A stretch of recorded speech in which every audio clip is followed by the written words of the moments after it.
আমি আজ 2 মাস পর জেল থেকে বের হচ্ছি। আসলে আমাকে জামিন করে বের করা হয়েছে। আমার বাবা শহরে অনেক বড় একজন শিল্পপতি, তাই বেশি দিন জেলে থাকতে হয়নি। তাই আজ আমার জামিন হয়ে গেল।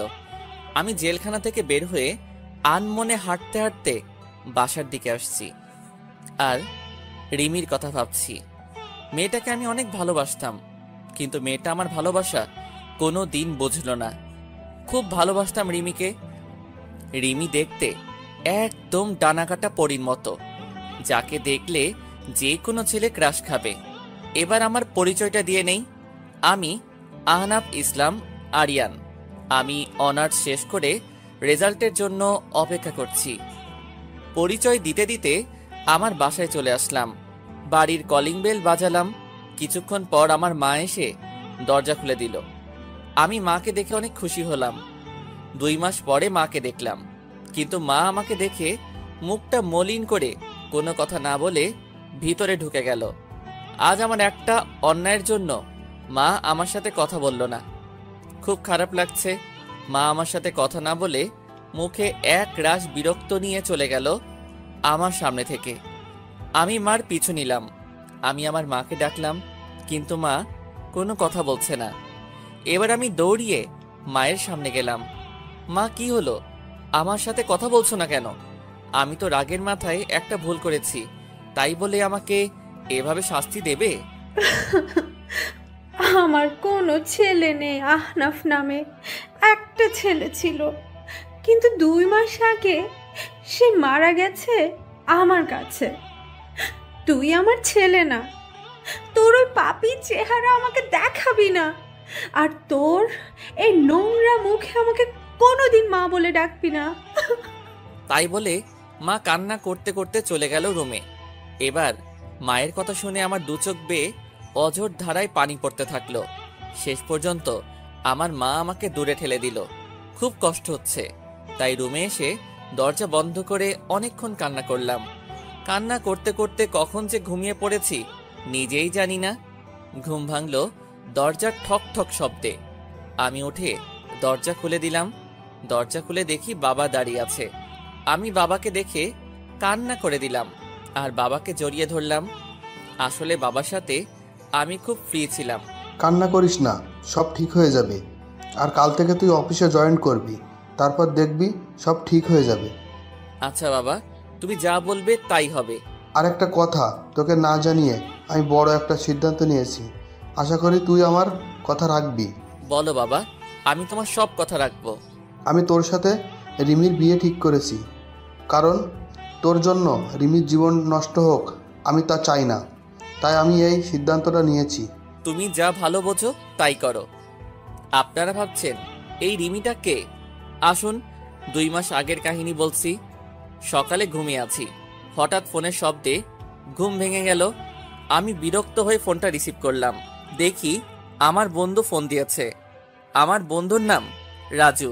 ওই শালা এত সকালে ফোন দিয়ে আমার আরামের ঘুম নষ্ট করলি কেন রে? আরে রাখ তোর আরামের ঘুম। আর এদিকে রিমি ভাবি অন্য একটা ছেলের সাথে এক রিক্সায় কলেজে যাচ্ছে, তুই তাড়াতাড়ি কলেজে চলে আয়। রাজুর মুখে রিমির কথা শুনে আমার নিমিষেই ঘুম উধাও হয়ে গেল। আমি তাড়াতাড়ি উঠে ফ্রেশ হয়ে কলেজের জন্য রওনা দিলাম। আসুন রিমির সাথে পরিচয় করে দেই। রিমি আমাদের কলেজে 2য় বর্ষের ছাত্রী। আমি রিমিকে 2 বছর ধরে ভালোবাসি। রিমিকে অনেকবার প্রপোজ করেছি, কিন্তু রিমি রাজি হয়নি। রিমিকে আমি অনেক ভালোবাসি, যা রিমিকে কেউ এরকমভাবে ভালোবাসতে পারবে কিনা আমার জানা নাই। পরিচয় দিতে দিতে কলেজে চলে আসলাম। এসে দেখি রিমি একটা ছেলের পাশে বসে আছে আর হেসে কথা বলছে। আমার মাথায় প্রচন্ড রাগ উঠে গেল।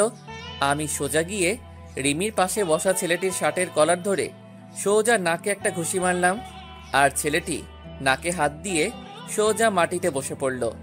ওই তোরে বলছি না কোনো ছেলের সাথে যেন না মিশতে, তারপরেও তুই কেন ওই ছেলের সাথে কথা বলছিস? আপনি ওকে মারলেন কেন? আপনি জানেন ছেলেটি কি হয় আমার? ও আমার কাজিন হয়। আসলে আপনাদের মতো এমন বখাটেদের জন্য আমাদের মতো মেয়েরা আজ অসুরক্ষিত। আপনি একটা বখাটে, আর যাই হোক আপনাকে ভালোবাসা যায় না। রিমি, আমি সরি। আমি তোমাকে অনেক ভালোবাসি, আর সেই জন্য তোমার পাশে আমি কাউকে সহ্য করতে পারি না। প্লিজ আমাকে ক্ষমা করে দাও। আমি কোনো রাস্তার বখাটে মাস্তানকে ভালোবাসতে পারবো না, যে কিনা রাস্তার কুকুরের মতো মেয়েদের পেছনে পড়ে থাকে। তাই বলে রিমি চলে গেল কলেজ থেকে। রিমির কথা শুনে খুব কষ্ট হতে লাগলো। যাকে আমি নিঃস্বার্থভাবে ভালোবাসলাম সে আমাকে রাস্তার কুকুর বলল। কিন্তু হঠাৎ করে মাথায় প্রচন্ড রাগ উঠে গেল। আমাকে রাস্তার বখাটে মাস্তান বলল। আমি যদি বখাটে মাস্তান হই তাহলে বখাটের মতোই রিমির ভালোবাসা আদায় করে নিব। কাল রিমিকে দেখাবো বখাটেরা কিভাবে ভালোবাসে। পরের দিন সকালে রিমির জন্য অপেক্ষা করছি রাস্তায়। আজ রিমিকে বখাটে বলার শাস্তি পেতে হবে। কিছুক্ষণ পর রিমি আসলো, তবে আজ একা এসেছে। আমি কোনো কথা না বলে রিমিকে জোর করে তুলে নিয়ে বাইকে বসিয়ে প্রচন্ড স্পিডে বাইক চালিয়ে একটা পুরনো ভাঙা ঘরে নিয়ে চলে আসলাম। আসার সময় রিমি অনেক চিৎকার করছিল আর অনেক ভয় পেয়ে গিয়েছিল। রিমি দেখো, আমি তোমাকে অনেক ভালোবাসি। তোমাকে আমি কোনো হার্ট করতে চাই না। তোমাকে আমি 2 বছর ধরে ভালোবাসি। কোনোদিন তোমার সাথে খারাপ ব্যবহার করিনি, তাহলে কেন আমাকে ভালোবাসতে পারবে না? তুমি বখাটে মাস্তান তা তোমার এমন আচরণেই বোঝা যায়। তুমি যদি আমায় সত্যিই ভালোবাসতে তাহলে আমাকে এমন ভাবে তুলে নিয়ে আসতে পারতে না, কারণ এগুলো রাস্তার বখাটে গুলোই পারে এমন কাজ করতে, যার কারণ তার মা বাবা তাকে ঠিকভাবে কোনোদিন শাসন করেনি। তুমি এরকম, তাহলে তোমার বাবা মা কিরকম হবে আল্লাহই জানে। এবার আমার মাথায় রাগ উঠে গেল। তুই আমাকে যা বলার বল, কিন্তু আমার মা বাবাকে তুই কেন মাঝখানে তুললি? কেন? আমি এবার রিমিকে শরীরের সব শক্তি দিয়ে রিমিকে একটা চড় মারলাম, আর রিমি পাশে পড়ে গেল।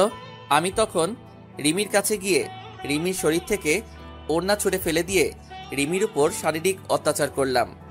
আমাদের ভাষায় যাকে বলে ধর্ষণ। হ্যাঁ, আমি রিমিকে ধর্ষণ করেছি। আমাকে বখাটে বলে, মাস্তান বলে আমার মা বাবাকে গালি দেয়। রিমি আমাকে আটকানোর অনেক চেষ্টা করেছিল, কিন্তু পারেনি। আমার শক্তির সাথে রিমি আমার পা পর্যন্ত ধরেছিল, কিন্তু আমার সেই সময় মাথায় প্রচন্ড রাগ উঠেছিল। রিমি একভাবে কান্না করেই যাচ্ছে। কিছুক্ষণ পর সেখানে কিছু মানুষ আসলো। হয়তো রিমির চিৎকার শুনে মানুষ চলে এসেছে। মানুষগুলো আমাকে একসময় মারতে লাগলো। তারপর আমার আর কিছু মনে নেই। যখন জ্ঞান ফিরে তখন আমি জেলখানায়। তারপর আমার বাবা আসলো। বাবা সব কাহিনী শুনতে চাইলো। বাবাকে আমি সব খুলে বললাম।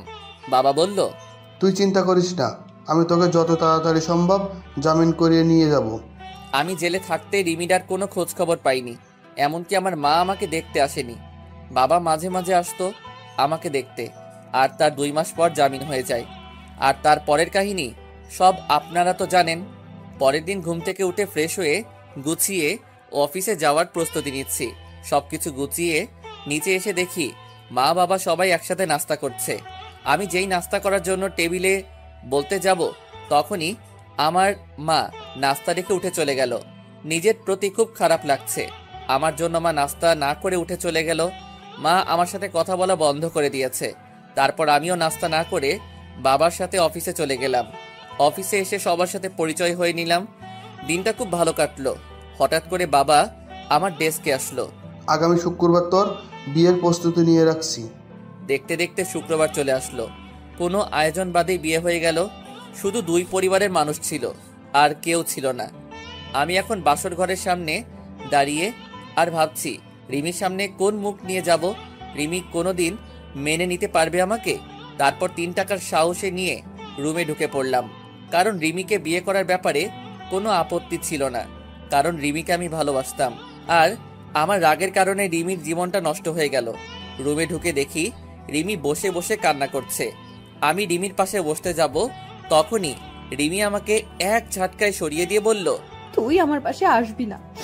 তোর জন্য আমার জীবন নষ্ট হয়ে গেছে, তোর জন্য আমার বাবা মার সম্মান নষ্ট হয়ে গেছে। তোকে আমি কোনোদিন ক্ষমা করব না, আর তোকে স্বামী হিসেবে কোনোদিন মানব না। তুই কোনোদিন আমার কাছে স্বামীর অধিকার দেখাতে আসবি না। রিমি, আমি তোমাকে এর আগেও ভালোবাসতাম, আর এর পরেও ভালোবাসবো। সেদিন রাগের মাথায় ওসব কাজ করেছি। প্লিজ আমাকে ক্ষমা করে দাও। আমার ঘুম আসতেছে, আমি ঘুমাবো। আর রাস্তার বখাটে মাস্তানের সাথে আমি এক খাটে ঘুমাতে পারবো না। আর যদি আবার রাগ হয় তাহলে আবার আমাকে রাস্তার কুকুরের মতো ভোগ করো। সেটা তো তুমি খুব ভালো করেই পারবে। তাই বলে রিমি ঘুমিয়ে পড়ল, আর আমি নিচে বিছানা পেতে ঘুমিয়ে পড়লাম। রিমি আমাকে কোনোদিন মেনে নেবে না, সেটা আমি জানতাম, কিন্তু রিমি কেন বোঝে না যে আমি রিমিকে অনেক ভালোবাসি। রিমি বিছানায় শুয়ে পড়ল, আর আমি নিচে একটা চাদর আর বালিশ নিয়ে শুয়ে পড়লাম। সকালে ঘুম থেকে উঠে দেখি রিমি এখনো শুয়ে আছে, কিন্তু রিমি অনেক চেঞ্জ হয়ে গেছে। আগে মেয়েটা অনেক সুন্দর ছিল, এই 2 মাসে রিমি অনেক শুকিয়ে গেছে। মনে হয় নিজের শরীরের যত্ন নেয় না। রিমি নড়াচড়া করছে, মনে হয় ঘুম থেকে এখনই উঠে পড়বে। তাই আমি তাড়াতাড়ি বাথরুমে ঢুকে পড়লাম ফ্রেশ হতে। ফ্রেশ হয়ে বাইরে বেরিয়ে দেখি রিমি হাঁটু ভাঁজ করে বিছানার উপর মাথা নিচু করে বসে আছে। কি হয়েছে রিমি, তুমি এমন ভাবে বসে আছো কেন? ফ্রেশ হবে না? এবার রিমি মাথা তুলল, দেখি রিমি কান্না করছে। মুহূর্তের মধ্যে মনটা খারাপ হয়ে গেল। আমি কান্না করি আর যাই করি, আপনাকে না দেখলেও চলবে। যে মানুষটা আমার সবকিছু শেষ করে দিয়েছে, আমার স্বপ্ন, আশা, ইজ্জত, যে মানুষটা নিমেষেই সব শেষ করে দিয়েছে, তার সাথে আমার এক রুমে থাকতে হচ্ছে। কতটা ঘৃণা করি আপনাকে জানেন আপনি? আপনাকে দেখলে আমার মনে হয় যে নিজেকে শেষ করে দেই। আর আজ পরিস্থিতির কারণে আপনি আমার স্বামী, তাই আমি আমার মতো থাকবো, আর আপনি আপনার মতো। আর যদি রাস্তার কুকুরদের মতো যদি আবার আমাকে ভোগ করতে চান, তাহলে করতে পারেন, কারণ বিয়ের আগে আপনি একটা মেয়ের বেঁচে থাকার সম্বলকে ছিনিয়ে নিয়েছেন। তাই আপনাকে আমি ঘৃণা করি, আর আজীবন ঘৃণা করব। আমি কোনো কথা না বলে সোজা বাইরে চলে আসলাম। কিছুক্ষণ হেঁটে বাসায় আসলাম, আর ভাবতে লাগলাম রিমিকে কোনোদিন ইচ্ছার বিরুদ্ধে স্পর্শ করব না। মেয়েটা এই 2 মাস অনেক অপমান সহ্য করতে হয়েছে, তাই রিমি যেন সুখে থাকে, তাই তাকে তার মতো থাকতে দেব। বাসায় এসে দেখি মা আর রিমি রুমে রান্না করছে। মা আর রিমি তারা দুজনে হেসে হেসে কথা বলছে। মনটা ভালো হয়ে গেল যে রিমি মাকে আপন করে নিয়েছে।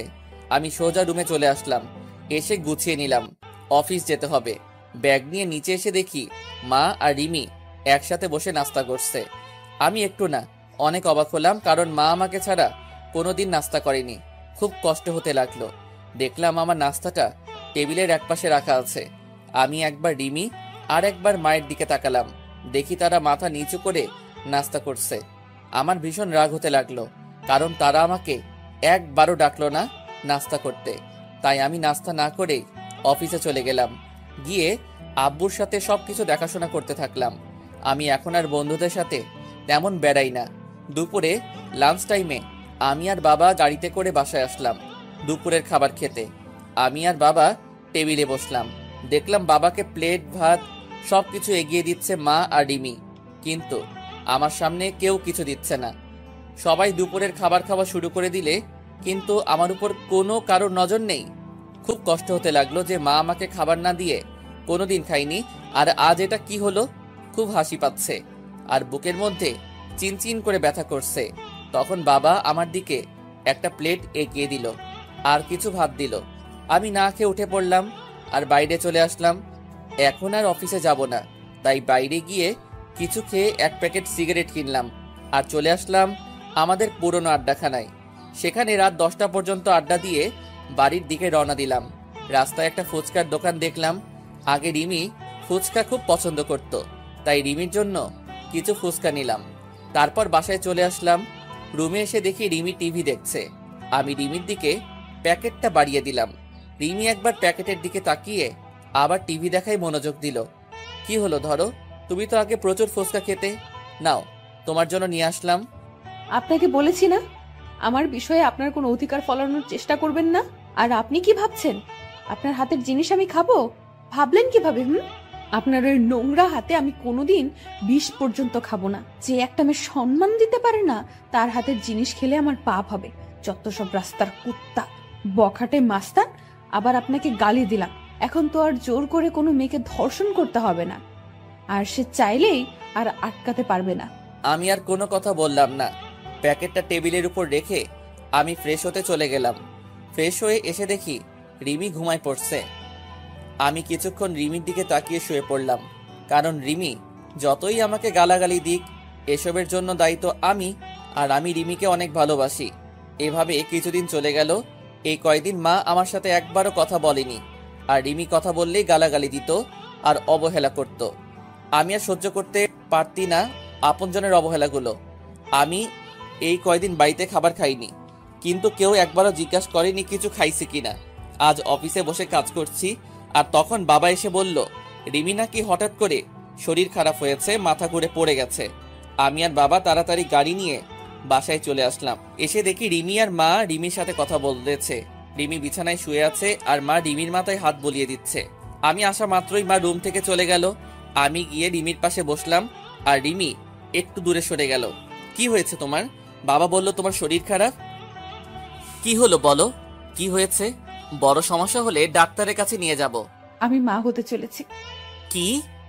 আমি বাবা হতে চলেছি? এত খুশি সংবাদ, আর তুমি এমন মনমনা হয়ে বলছো কেন? তুমি জানো না আমি কত খুশি। আমি অ্যাবর্শন করব। মানে ঠিক বুঝলাম না। আমি এই বাচ্চা চাই না, আমি অ্যাবর্শন করব। কি বলছো এসব? বাচ্চা অ্যাবর্শন করবে মানে? পাগল হলে নাকি তুমি? আমি কিছুতেই হতে দিব না। আমার বাচ্চা আমি নষ্ট করতে দেব না। আমার পেটে আমি কোনো বখাটে মাস্তানের ধর্ষণকারীর বাচ্চা রাখতে পারবো না। আমার পেটে কোনো অমানুষের বাচ্চা রাখতে দেব না। তাই আমি ডিসিশন নিয়েছি, আমি অ্যাবর্শন করব। রিমি, তুমি যা শাস্তি দিবে আমাকে দাও, কিন্তু আমার নিষ্পাপ বাচ্চাকে তুমি কোনো ক্ষতি করো না। সে তো আর কোনো দোষ করেনি। প্লিজ তুমি এমন করো না। তুমি আমাকে যা শাস্তি দিবে আমি সব মাথা পেতে নিব, কিন্তু আমার বাচ্চাটাকে কোনো ক্ষতি করো না। তোমার পায়ে পড়ি প্লিজ, এমন বড় শাস্তি আমাকে দিও না। আমার পেটে যে বাচ্চা, সে একটা অমানুষের বাচ্চা, একজন বখাটের বাচ্চা, যে নিজের ভালোবাসা পাওয়ার জন্য একটা মেয়েকে জীবিত লাশ করে দিতে পারে। আর তার বাচ্চা বড় হলে তার বাবার মতো হবে না, সেটা কেউ বলতে পারে? তাই আমার পেটে কোনো অমানুষের বাচ্চা পেটে ধরে রাখতে পারবো না। আর এই বাচ্চা যদি বড় হয়ে তার বাবার মতো অমানুষ হয়, তাই আগে থেকে আমি পৃথিবীতে কোনো অমানুষ নিয়ে আসতে পারবো না। প্লিজ রিমি, তুমি আমাকে যা বলার বলো, কিন্তু আমার বাচ্চাকে কিছু বলো না। আমি তোমাকে কথা দিলাম, আমার বাচ্চা পৃথিবীর আলো দেখার সাথেই তোমার থেকে অনেক দূরে নিয়ে যাব। আমার বাচ্চার চেহারা পর্যন্ত তোমাকে দেখতে দেব না। তার আগে আমি সবকিছু ছেড়ে চলে যাব। আমার কান্না দেখে রিমির হয়তো কিছুটা মায়া হলো, তাই সে আর কিছু বলল না। আমার সামনে থেকে উঠে চলে গেল। আমি ওখানে বসে বসে ভাবছি, নিজের সন্তানকে কেউ কোনোদিন এভাবে বলে আমার কোনোদিন জানা ছিল না। রিমির সাথে না হয় আমি একটা অন্যায় করেছি, কিন্তু সে তো আমার বউ হয়। আমি তো রিমিকে বউয়ের মর্যাদা দিয়েছি, তাহলে কেন রিমি আমার সাথে এমন করছে? রিমিকে তো আমি অনেক ভালোবাসি। রিমি কেন বোঝে না? আমি বাইরে চলে আসলাম আর এক প্যাকেট সিগারেট নিলাম, নিয়ে ছাদে চলে আসলাম, আর মনের সব দুঃখ ধোঁয়ার সাথে উড়িয়ে দিচ্ছি। আমার সন্তান জন্ম নেওয়ার সাথে সাথে আমি সবার থেকে ওকে দূরে নিয়ে চলে যাব। কেউ যেন তাকে অমানুষের বাচ্চা না বলতে পারে। রিমি তো আমার সন্তানকে কোনো দিন মেনে নেবে না, তাই সবাইকে বোঝার আগে আমি আমার সন্তানকে নিয়ে অনেক দূরে চলে যাব। চাইলেই আর খুঁজে পাবে না। সিগারেট শেষ করে নিচে আসলাম। এসে দেখি সবাই একসাথে বসে রাতের খাবার খাচ্ছে। আমার মনটা আবার খারাপ হয়ে গেল। আজকেও আমাকে না ডেকে সবাই একসাথে খাওয়া শুরু করে দিয়েছে। আমি আমার রুমের দিকে যাচ্ছি, তখন বাবা আমাকে ডাকলো খাবার খেতে। আমার ক্ষুধা নাই বলে রুমে চলে আসলাম। আমার মায়ের কাছে আমি এতটাই ঘৃণার পাত্র হয়ে গেলাম যে আমার সাথে এই কয়টা দিন একটা কথাও বলেনি। আমি নিচে বিছানায় পেতে শুয়ে পড়লাম। কখন যে ঘুমিয়ে পড়েছি ঠিক নেই। সকালে উঠে দেখি রিমি খাটের উপর নেই, হয়তো নিচে গেছে। আমি উঠে ফ্রেশ হয়ে নাস্তা না করে অফিসে চলে আসলাম। বিকালে অফিস শেষে বাসায় আসার সময় রিমির জন্য কিছু জিনিস নিয়ে নিলাম। কিছু ফল আর মাদার হরলিক্স আর অন্যান্য মায়ের শরীরের উপকারে আসে সব কিছু নিয়ে আসছি। তখন অঝোর ধারায় বৃষ্টি হতে লাগলো। আজ খুব বৃষ্টিতে ভিজতে ইচ্ছা করছে। অনেকদিন বৃষ্টিতে গোসল করিনি। আমার আবার বৃষ্টিতে ভিজলে জ্বর ঠান্ডা লাগে। আমি কোনো কিছু না ভেবে একভাবে হেঁটে চলেছি। বাসায় এসে কলিং বেল বাজালাম, দেখি আব্বু দরজা খুলে দিছে। কিরে, তুই বৃষ্টিতে কেন ভিজছস? তোর জ্বর আসবে। কিছু হবে না, অনেকদিন পর বৃষ্টিতে ভিজেছি তাই ভালো লাগছে। আমার রুমে চলে আসলাম। এসে দেখি রিমি জানালার গ্রিল ধরে এক মনে বাইরে তাকিয়ে আছে। আমি রিমিকে ডাক দিলাম। রিমি আমার দিকে তাকালো। আমি রিমির হাতে ফল আর হরলিক্সের প্যাকেটটা দিতে যাব, তখন রিমি চিৎকার করে রেগে বলল, আপনাকে এইসব আনতে বলেছে কে? এসব ঢঙের কোনো দরকার নেই। আমার জীবনটা শেষ করে এখন নাটক করতে আসছে। যত সব ঢং দেখলে বাঁচি না। আর আপনি ভাবলেন কি করে একটা অমানুষের হাতের জিনিস আমি খাবো? যদি সারাদিন না খেয়েও থাকি তবুও আপনার মতো একটা মানুষের কোনো জিনিস খাবো না। রিমি, আমি এসব কিছু আনতে চাইনি, শুধু আমাদের বাচ্চাটার জন্য নিয়ে এসেছি। তুমি আমাকে যেভাবে শাস্তি দেবার দাও, আমাদের বাচ্চাটাকে কোনো শাস্তি দিও না। তুমি এগুলো আমার বাচ্চার জন্য নিয়মিত খাও। আমাদের বাচ্চা মানে শুধু আপনার বাচ্চা, আমার কোনো বাচ্চা নেই। তাও আবার আপনার মতো একটা জানোয়ারের বাচ্চা নেব আমি? কোনোদিন না, কোনোদিন সম্ভব না। আচ্ছা, শুধু আমার বাচ্চা তোমাকে বাচ্চার মা বলে, আমি কোনোদিন পরিচয় দেব না। তুমি নিশ্চিন্তে থাকতে পারো, শুধু আমার বাচ্চাটার জন্য এগুলো নাও। এবার রিমি রাগী মুখে আমার হাত থেকে প্যাকেট নিয়ে অন্য রুমে চলে গেল, আর আমি ফ্রেশ হতে চলে গেলাম। ফ্রেশ হয়ে এসে দেখি রিমি বিছানায় শুয়ে পড়ছে। আমি ফ্লোরে বিছানা পেতে শুয়ে পড়লাম। মাঝরাতে আমার শরীরে কাঁপুনি দিয়ে জ্বর আসলো। আমি একটা চাদর নিয়ে শুয়ে পড়লাম। যখন ঘুম ভাঙলো তখন দেখি সকাল 12টা বেজে গেছে, আর আমার পাশে বাবা বসে আছে আর মাথায় পানি দিচ্ছে। তাহলে সারা রাত আমার শরীরে জ্বর ছিল, কিন্তু রিমির তো জানার কথা যে আমার জ্বর এসেছে।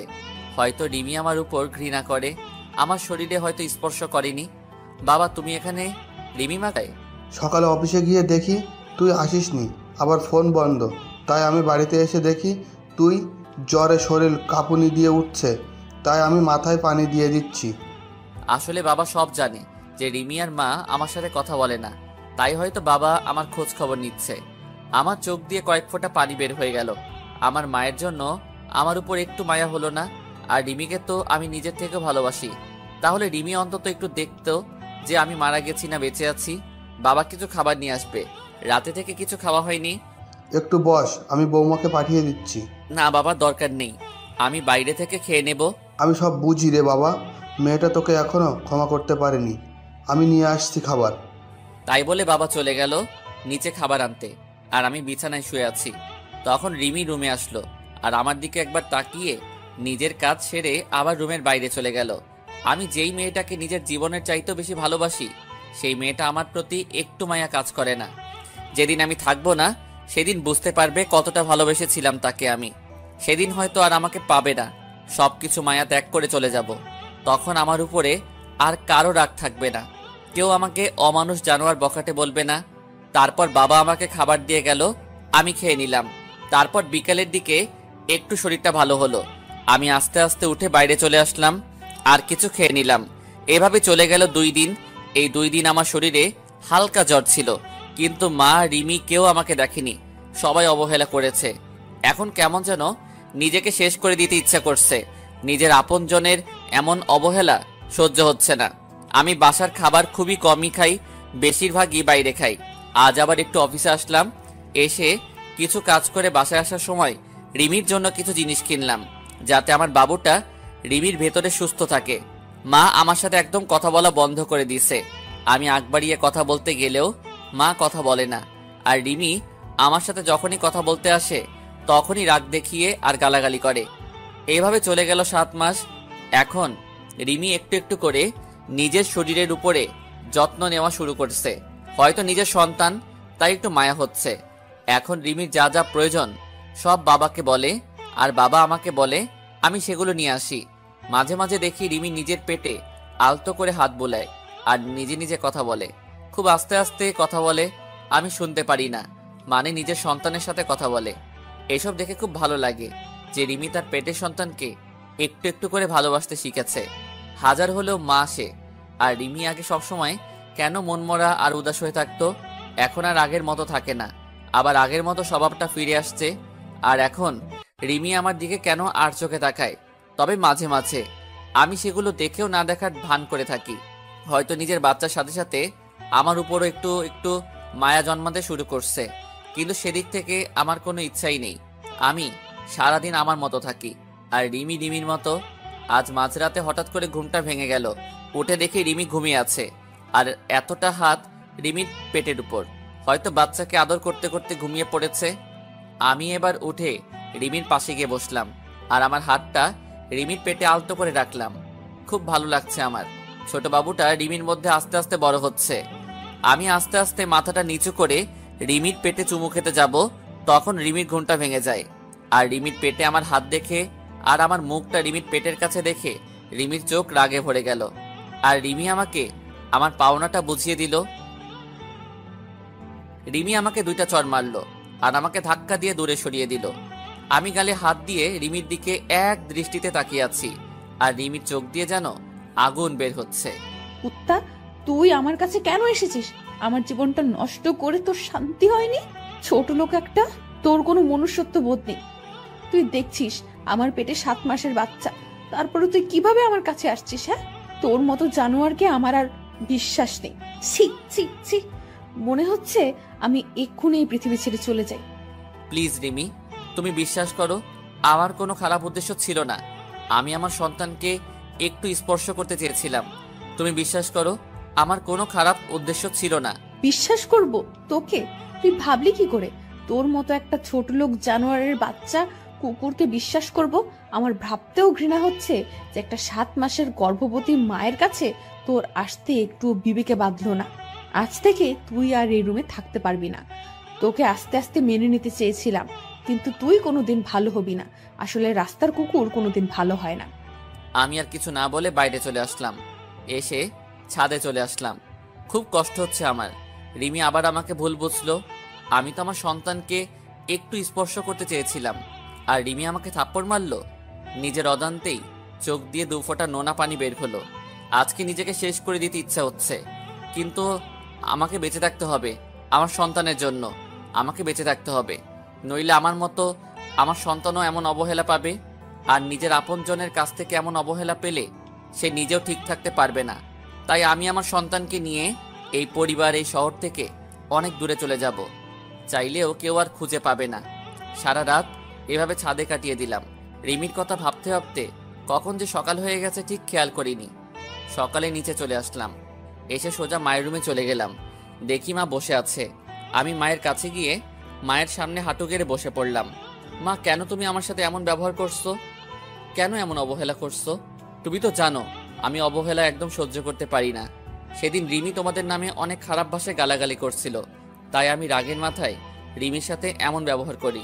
চাইলে তুমি আমাকে মারতে পারো, আর যদি না শাস্তি দাও তাহলে তুমি একবার বলো যে এ বাড়ি থেকে চলে যেতে। আমি সবকিছু ছেড়ে চলে যাব, আর কোনোদিন তোমার এই শয়তান ছেলের মুখ দেখতে দেব না। তোর সাথে আমার কোনো কথা নেই। আমি আগেই বলেছি, আমার ছেলে সেদিনই মারা গেছে আমার কাছে, যেদিন সে ওরকম একটা নোংরা কাজ করেছিল। আর আমি কারো মা না, আমার কোনো ছেলে নেই। তুই যেখানে পারিস সেখানে চলে যা, আমার কিচ্ছু যায় আসে না। ঠিক আছে মা, আমি আর কোনোদিন তোমাকে মা বলে ডাকবো না। আমি চলে যাব, সবাইকে ছেড়ে চলে যাব। তখন এই শয়তানটার চেহারা তোমাকে আর দেখতে হবে না, আর কোনো অমানুষ তোমাকে মা বলে ডাকবে না। আমি মায়ের রুম থেকে চলে আসলাম নিজের রুমে। রুমে ঢুকে দেখি রিমি বাথরুমে ফ্রেশ হচ্ছে। আমি তাড়াতাড়ি গুছিয়ে নিলাম অফিস যাওয়ার জন্য, যাতে রিমির ফ্রেশ হওয়ার আগে আমি অফিসে চলে যেতে পারি। রিমির বাথরুম থেকে বের হবার আগে আমি অফিসে চলে আসলাম। বাইরে থেকে কিছু নাস্তা করে অফিসে প্রবেশ করলাম। সারাদিন অফিস করে বিকালে যখন ছুটি হলো, তখন ভাবলাম এখন বাসায় গেলে রিমি মা হয়তো আমাকে দেখে আবার বিরক্ত হতে পারে। তাই একটু পার্কে বসে বন্ধুদের সাথে আড্ডা দিয়ে রাত 12টার সময় বাসায় আসলাম। বাসায় এসে অন্য রুমে ঘুমাতে চলে গেলাম। আজ আর নিজের রুমে ঘুমাতে যাইনি, কারণ রিমি আমাকে দেখলে আবার রাগ করবে। আবার মাঝরাতে আমি কিছু করব ভেবে সারা রাত জেগে থাকতে পারে, আর সারা রাত জেগে থাকলে আমার বাচ্চাটার ক্ষতি হতে পারে। তাই আজ অন্য রুমে ঘুমিয়ে পড়লাম। এইভাবে আরো 1 মাস চলে গেল। এই 1 মাসে আমি কারোর সাথে কথা বলিনি, মানে কেউ আমার সাথে কথা বলেনি। শুধু বাবা কথা বলতো আমার সাথে, আর কথা বলবে কিভাবে? আমার সাথে এখন কারো দেখা হয় না। খুব সকালে উঠে অফিস চলে যাই, আর ফিরি অনেক রাত করে, তাই কারোর সাথে দেখা হয় না। আর যদিও ভুল করে মা অথবা রিমির সামনে চলে আসে, তখন আমি মাথা নিচু করে চলে আসি। আর এই 1 মাস আমি কোনোদিন বাসার কোনো খাবার খাইনি। হয়তো আমার জন্য রান্না করা বন্ধ হয়ে গেছে। একদিন সকালে আমার ঘুম থেকে উঠতে দেরি হয়ে গেছে, তাই আজ আর সকালে বাসা থেকে বের হতে পারিনি। তাড়াতাড়ি ঘুম থেকে উঠে ফ্রেশ হয়ে অফিসে যাওয়ার জন্য তৈরি হয়ে যেই রুম থেকে বের হব, তখন দেখি রিমি আমার রুমের দরজার সামনে দাঁড়িয়ে আছে। আমি রিমির এক সাইড করে চলে আসতে যাব, তখন দেখি রিমি আমাকে কি বলতে চাইলো। আমি শুনেও না শোনার ভান করে চলে আসলাম। হয়তো বলতে চেয়েছিল যে কিছু ফল আর কিছু হেলদি খাবার কিনে আনার জন্য বলতে চাইছিল। তাছাড়া রিমি আমার সাথে কেন কথা বলবে? তাই আমি অফিসে চলে আসলাম। সারাদিন অফিস করে অফিস শেষে ফলের দোকানে গিয়ে অনেক ফল, মাদার হরলিক্স সব কিছু কিনলাম। কিনে বাবার কাছে গেলাম। বাবার কাছে ফলের প্যাকেটটা দিয়ে বললাম এইগুলো রিমিকে দিতে। বাবা কিছুক্ষণ আমার দিকে তাকিয়ে রইল। বাবা সব কিছু জানে যে মা আর রিমি আমার সাথে কথা বলে না, কিন্তু বাবা কিছু বলতে পারে না। দোষটা তো আমারই ছিল। তারপর অফিস শেষ করে রাত 11:30-এ বাসায় আসলাম। দেখি সব রুমে লাইট অফ মনে হয়, সবাই ঘুমিয়ে পড়ছে। আমি আমার রুমে ঢুকে কাপড় চেঞ্জ করে ফ্রেশ হতে চলে গেলাম বাথরুমে। ফ্রেশ হয়ে এসে দেখি রিমি আমার রুমে খাটের উপর বসে আছে। আমি রিমিকে দেখে কিছুটা ভয় পেলাম। রিমি, তুমি এখানে? কোনো সমস্যা হয়েছে? সমস্যা হলে আমাকে ডাকতে পারতে, তুমি কষ্ট করে কেন এলে? রিমি ভাবছে আমি এতদিন শুধু শুধু মানুষটাকে খারাপ ভেবেছি, কত গালাগালি দিয়েছি, আর সেই মানুষটা আমার সাথে কোনোদিন খারাপ কথা বলেনি, এমনকি আমার উপর কোনোদিন রাগ পর্যন্ত করেনি। রিমি, কি ভাবছো তুমি?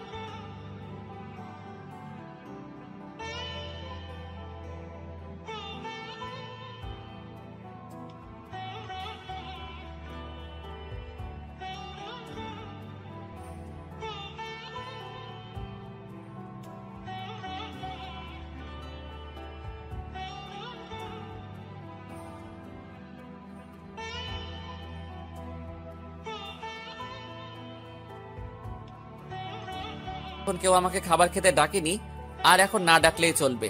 তুমি যাও, ঘুমিয়ে পড়ো। বেশি রাত জাগলে আমার সন্তানের আবার ক্ষতি হতে পারে, আর আমি চাই না আমার জন্য আমার সন্তানের কোনো ক্ষতি হোক। আসলে সেদিন রাতে আপনাকে ওইভাবে দেখে খুব ভয় আর রাগ উঠে গিয়েছিল, তাই আপনার সাথে সেদিন খারাপ ব্যবহার করেছিলাম। এখন আর ওগুলো নিয়ে আমি আর ভাবি না, সবকিছু অভ্যাস হয়ে গেছে। এখন আর মন খারাপ হয় না। তাই বলে আমি চাদর টেনে শুয়ে পড়লাম, আর রিমি মুখটা মলিন করে চলে গেল। আর আমি ভাবতে থাকলাম রিমি এতদিন পরে আমার সাথে কথা বলল, খুব ভালো লাগছে। রিমি তাহলে আমাকে ফিল করতে শুরু করেছে। কিন্তু আগেরকার কথা মনে পড়তেই সবকিছু অন্ধকার হয়ে গেল। রিমির বলা সেই পুরনো কথাগুলো মনে পড়তেই আবার আমার মনটা বিষণ্ণতায় ছেয়ে গেল। আমি তো মাকে কথা দিয়েছি যে সবকিছু ছেড়ে অনেক দূরে চলে যাব, আর মা আমাকে তার ছেলে বলে মানে না। যখন আমি কার জন্য এখানে থাকবো? তাই সবকিছু মাথা থেকে ঝেড়ে ঘুমিয়ে পড়লাম। সকালে ঘুম থেকে উঠে ফ্রেশ হয়ে অফিসের জন্য রওনা হব, তখন আবার রিমি আমার রুমে আসলো। আমি সেদিকে কোনো খেয়াল না করে বললাম, এত সকালে ঘুম থেকে উঠছো কেন? যাও, যে শুয়ে পড়ো। আর কিছু লাগলে বলতে পারো, বাবার কাছে কিনে পাঠিয়ে দেব।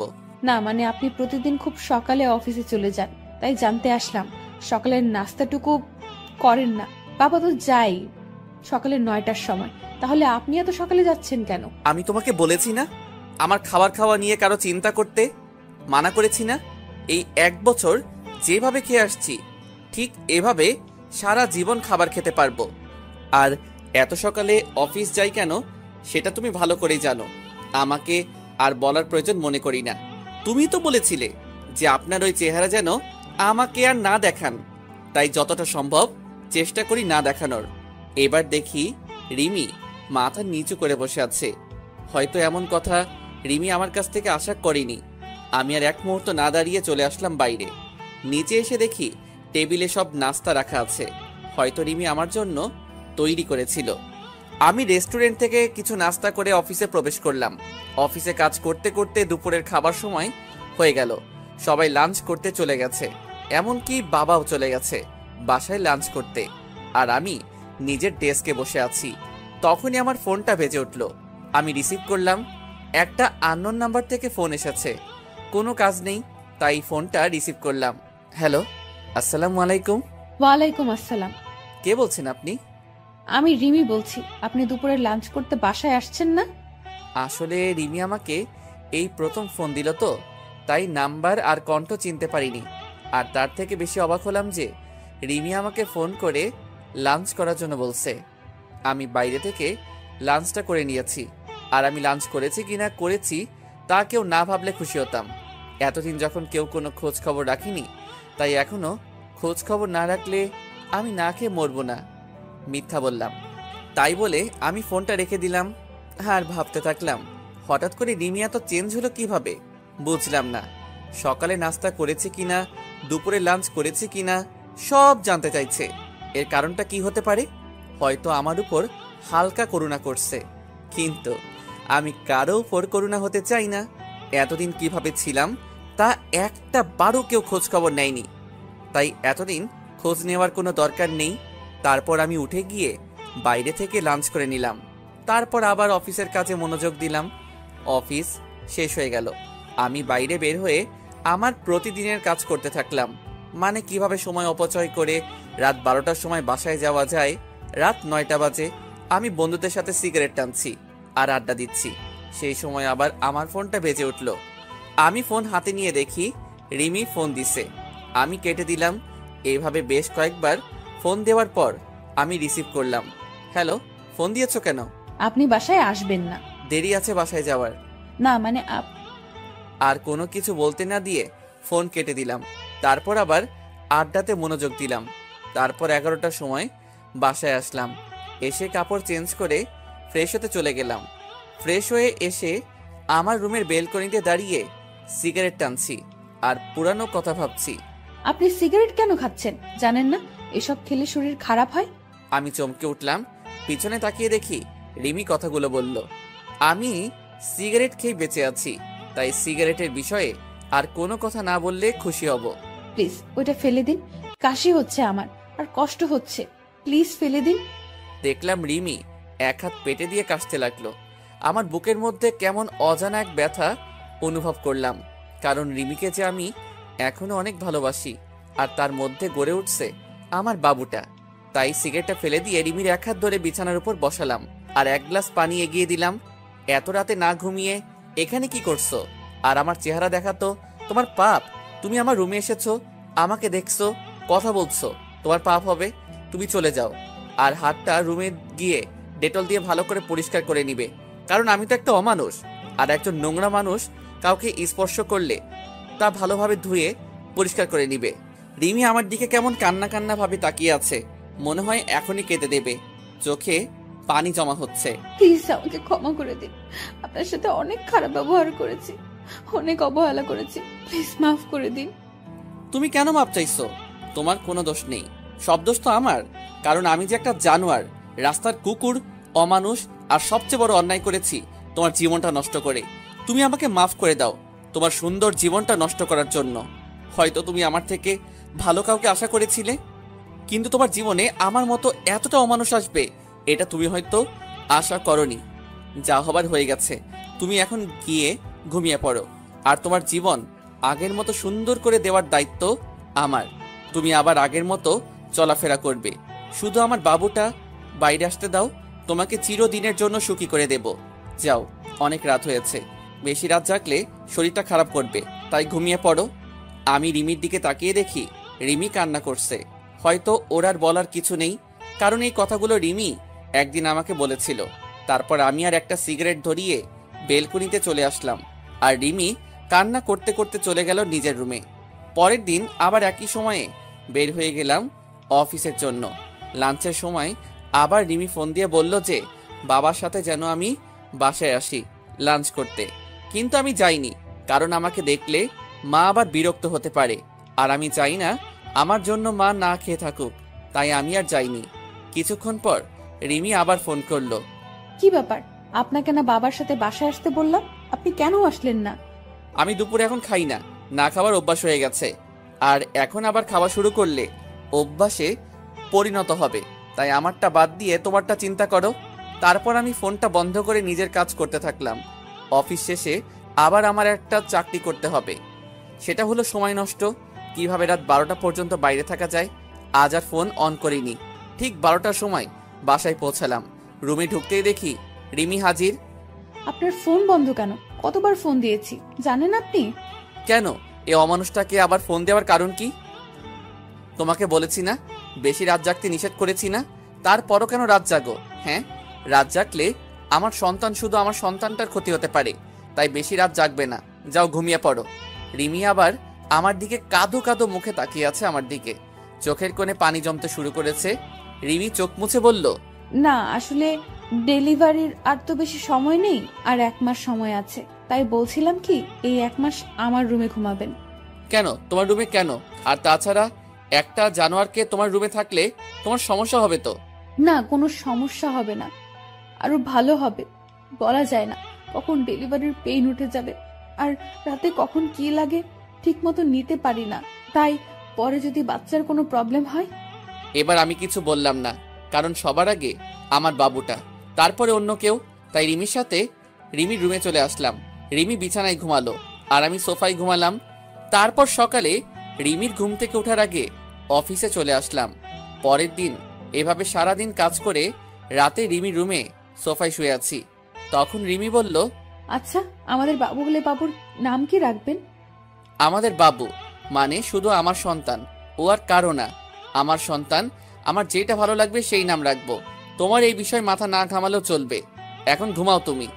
রিমি এবার কান্না শুরু করে দিল। কিছুক্ষণ কান্না করতে করতে পরে ঘুমায় পড়ে। এভাবে কেটে যায় 1 মাস। এই 1 মাসে রিমি অনেক চেঞ্জ হয়ে গেছে, আমার উপর অধিকার খাটানো শুরু করছে।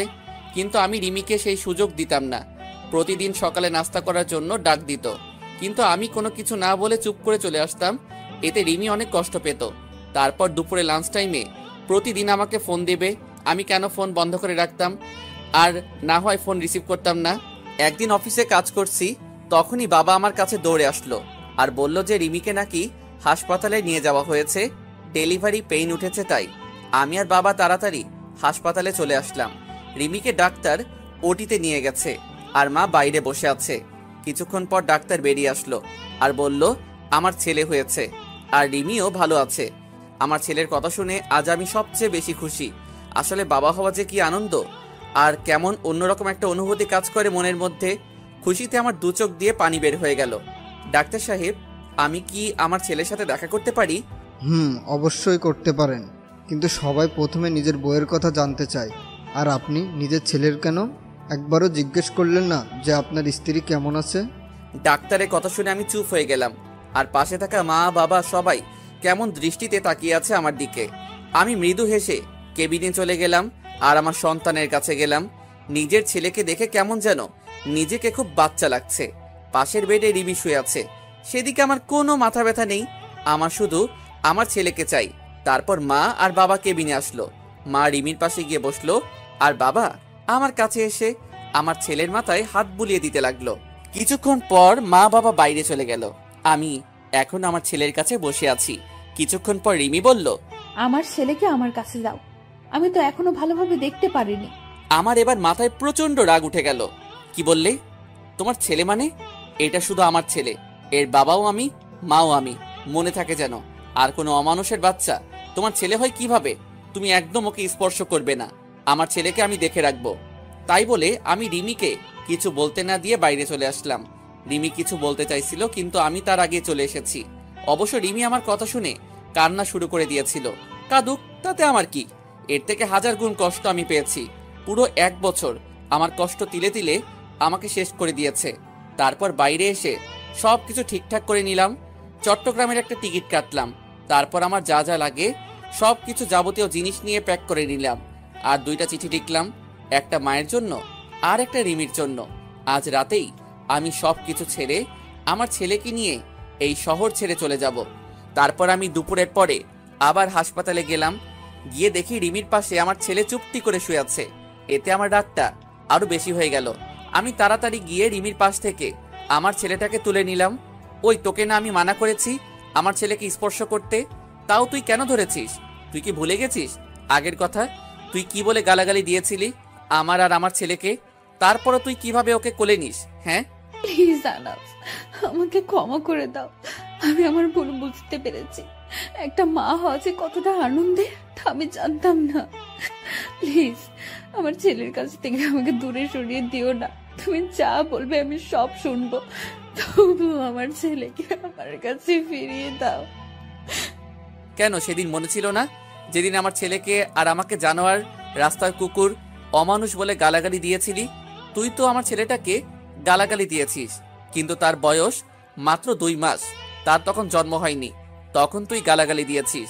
কোনো মা তার নবজাতক ছেলেকে এভাবে গালাগালি দিতে পারে না। তাই এর প্রতি তোর কোনো অধিকার নেই, মনে থাকে যেন। তাই বলে আমি ছেলেকে নিয়ে বাইরে একটা চেয়ারে বসে পড়লাম। আর এদিকে রিমি অঝোরধারায় কান্না করতে থাকলো। তারপর বিকাল হতেই দেখি মা বাবা চলে আসলো হাসপাতালে। আমাকে ছেলে নিয়ে এভাবে বাইরে বসে থাকতে রেখে বাবা আমার কাছে আসলো। কিরে, কি হয়ে আমার দুলাভাইকে নিয়ে বাইরে বসে আছিস কেন? ভিতরে গিয়ে বস। বাবা, আমাকে ক্ষমা করবে, আমার ছেলেকে আমি দেখতে পারবো। মা বা রিমি আমার ছেলের উপর কোনো অধিকার না দেখালে খুশি হব। দেখ বাবা, এতদিন যা হয়েছে সব ভুলে যা, আবার নতুন করে শুরু কর তোরা। আর তাছাড়া এখন তোরা দুজন না, তিনজন। বাবা, তুমি কি ভুলে যেতে বলছো? আমার জীবনের সবচেয়ে খারাপ কষ্টকর 1 বছর ভুলে যাব? কোনোদিন সম্ভব না বাবা। এতদিন আমাকে যেমন অবহেলা করে এসেছে, তেমনই আমি চাই না আমার ছেলেটা সব সময় আমার মতো অবহেলা নিয়ে বড় হোক।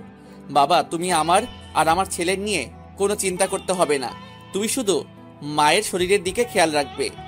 তাই বলে আমি আমার ছেলেকে নার্সের কাছে দিয়ে বাইরে চলে আসলাম। তারপর সারাদিন বাইরে কাটিয়ে দিলাম। আমার চট্টগ্রামের বাস রাত 11:30 বেজে। তারপর সোজা হাসপাতালে চলে গেলাম। গিয়ে দেখি রিমি ঘুমিয়ে আছে, আর তার হাতের পাশে আমার বাবুটা ঘুমিয়ে আছে। আমি বাবুটাকে কোলে নিয়ে তারপর সেখানে একটা চিঠি রেখে আমার ছেলেকে নিয়ে সোজা বাস স্ট্যান্ডে চলে আসলাম। আর আমার মায়ের জন্য যে চিঠি, সেটা মা কাল সকালে পেয়ে যাবে। তারপর আমি ব্যাগপত্র নিয়ে বাসে উঠে পড়লাম, আর মোবাইলের সিমটা খুলে ভেঙে বাইরে ফেলে দিলাম। আজ সবাইকে ছেড়ে অনেক দূরে চলে যাচ্ছি, হয়তো কোনোদিন আর ফিরে আসা হবে না আমার প্রিয় শহর যশোরে। খুব কষ্ট হবে মা বাবাকে ছেড়ে, কিন্তু কি করব, আমার মা আমার সাথে 1 বছর কথা বলেনি, শুধু অবহেলা পেয়েছি। আর রিমিকে তো আমি ভালোবাসতাম। আমি চেয়েছিলাম সবকিছু ভুলে আবার নতুন করে রিমির সাথে সংসার শুরু করব, কিন্তু রিমি আমার নবজাতক বাচ্চাকে অবহেলা করছে। তার তো কোনো দোষ ছিল না, তাই আমি আর চাই না অবহেলা নিয়ে বেঁচে থাকতে। তাই অচেনা শহরে চলে আসলাম নতুন করে জীবন শুরু করতে। পরের দিন সকালে রিমি ঘুম থেকে উঠে দেখে তার ছেলে নেই, আর সেখানে একটা চিঠি রাখা আছে। এদিকে সকালে আহনাফের মায়ের কাছে একটা চিঠি পৌঁছাই দিল একটা অচেনা ছেলে। আহনাফের মা চিঠি পড়তে লাগলো। মা, তুমি যখন আমার চিঠিটা পাবে তখন হয়তো আমি তোমাদের থেকে অনেক দূরে চলে এসেছি নতুন করে জীবন শুরু করতে। মা, আমি জানি তোমাদের ছেড়ে থাকতে খুব কষ্ট হবে, কিন্তু তাও আমাকে মানিয়ে নিতে হবে। আমি যে 1 বছর তোমাদের কাছ থেকে অবহেলা পেয়েছি, সেটা আমি সহ্য করতে পারতাম না মা জান। খুব কষ্ট হতো, মাঝে মাঝে মনে হতো এই পৃথিবী ছেড়ে চিরতরে চলে যায়। কিন্তু আমি আমার ছেলের জন্য নিজের ক্ষতি করিনি, কারণ আমার যদি কিছু হয়ে যেত তাহলে আমার ছেলেটাকে এমন অবহেলা নিয়ে বড় হতে হতো। আর আপনজন অবহেলা করলে কতটা কষ্ট হয় শুধু আমি জানি। তাই আমি তোমাদের ছেড়ে অনেক দূরে চলে যাচ্ছি। আমি তো তোমার কাছে সেই 1 বছর আগে মারা গেছি, তাই আর তোমাদের ছেলে বলে পরিচয় দিতে হবে না। আর আমার এই পাপী নোংরা চেহারা তোমাকে আর দেখতে হবে না। তাই আমি আমার ছেলেকে নিয়ে অনেক দূরে চলে যাচ্ছি মা, যেখানে কোনো অবহেলা নেই। যদি কোনোদিন ভুল করে থাকি তাহলে ক্ষমা করে দিও মা। ইতি, তোমার অবহেলার পাও। আহনাফের মা চিঠিটা পড়া মাত্রই কান্না শুরু করে দিল, আর তাড়াতাড়ি উঠে হাসপাতালে যেতে লাগলো। এদিকে হাসপাতালে আহনাফের দেওয়ার চিঠি পড়তে থাকলো। রিমি, তুমি হয়তো জানো না, তোমাকে আগে 2 বছর যেভাবে ভালোবাসতাম ঠিক সেইভাবে এখনো ভালোবাসি, কিন্তু আমার ভালোবাসা তুমি বুঝলে না। মনে করেছিলাম জেল থেকে বের হয়ে আবার তোমাকে বিয়ে করে 2জন সুখী থাকবো, কিন্তু বিয়ে হলেও আমরা সুখী হতে পারলাম না। তুমি যদি চাইতে তাহলে আমাদের সংসারটা আজ অন্যরকম হতো, কিন্তু তুমি চাওনি, কারণ আমি যে একটা অমানুষ জানোয়ার, তাই না? তুমি তো একদিন বলেছিলে আমার গর্ভে কোনো অমানুষের বাচ্চা ধারণ করতে পারবো না, কিন্তু আমি তোমার প্রতি কৃতজ্ঞ যে আমার ছেলেটাকে তোমার গর্ভে ধারণ করার জন্য। আর তুমি যেদিন আমাকে ভুল বুঝে থাপ্পড় মেরেছিলে সেদিন জানো কতটা কষ্ট পেয়েছিলাম। আর তুমি কি বলেছিলে, আমাকে ক্ষমা করে দাও। আমি সেদিন রাগের মাথায় উল্টাপাল্টা বলে ফেলেছি। রিমি, তুমি কি জানো মানুষ রাগের মাথায় সবসময় সত্যি কথা বলে, আর তাই সেদিন তুমি যা বলছো হয়তো সব সত্যি। আর আমি তোমার জীবন নষ্ট করেছিলাম, আর সেই জীবন থেকে আমি চিরদিনের জন্য আমার ছেলেকে নিয়ে চলে যাচ্ছি। তুমি তো একদিন বলেছিলে তোর মতো পাপীর চেহারা আমি দেখতে চাই না, তাই আমি তোমার কথা রাখার জন্য চলে যাচ্ছি। আর আমার ছেলেকে আর কোনোদিন অমানুষ বলে গালাগালি করো না। তুমি পারলে যতদিন গালাগালি করো আমাকে করো, আমার ছেলেকে আমি কেমন ভাবে গড়ে তুলবো জানি না, কিন্তু তোমাদের মতো অবহেলা করব না যেভাবে তোমরা আমাকে করছো। তাই আমি চিরদিনের জন্য তোমাদের ছেড়ে চলে যাচ্ছি কোনো এক অজানা শহরে। যদি পারো আমাকে ক্ষমা করে দিও। হিতি একটা অমানুষ। রিমি আহনাফের চিঠি পেয়ে পাগলের মতো কান্না করতে থাকলো আর আহনাফ বলে চিৎকার করতে থাকলো।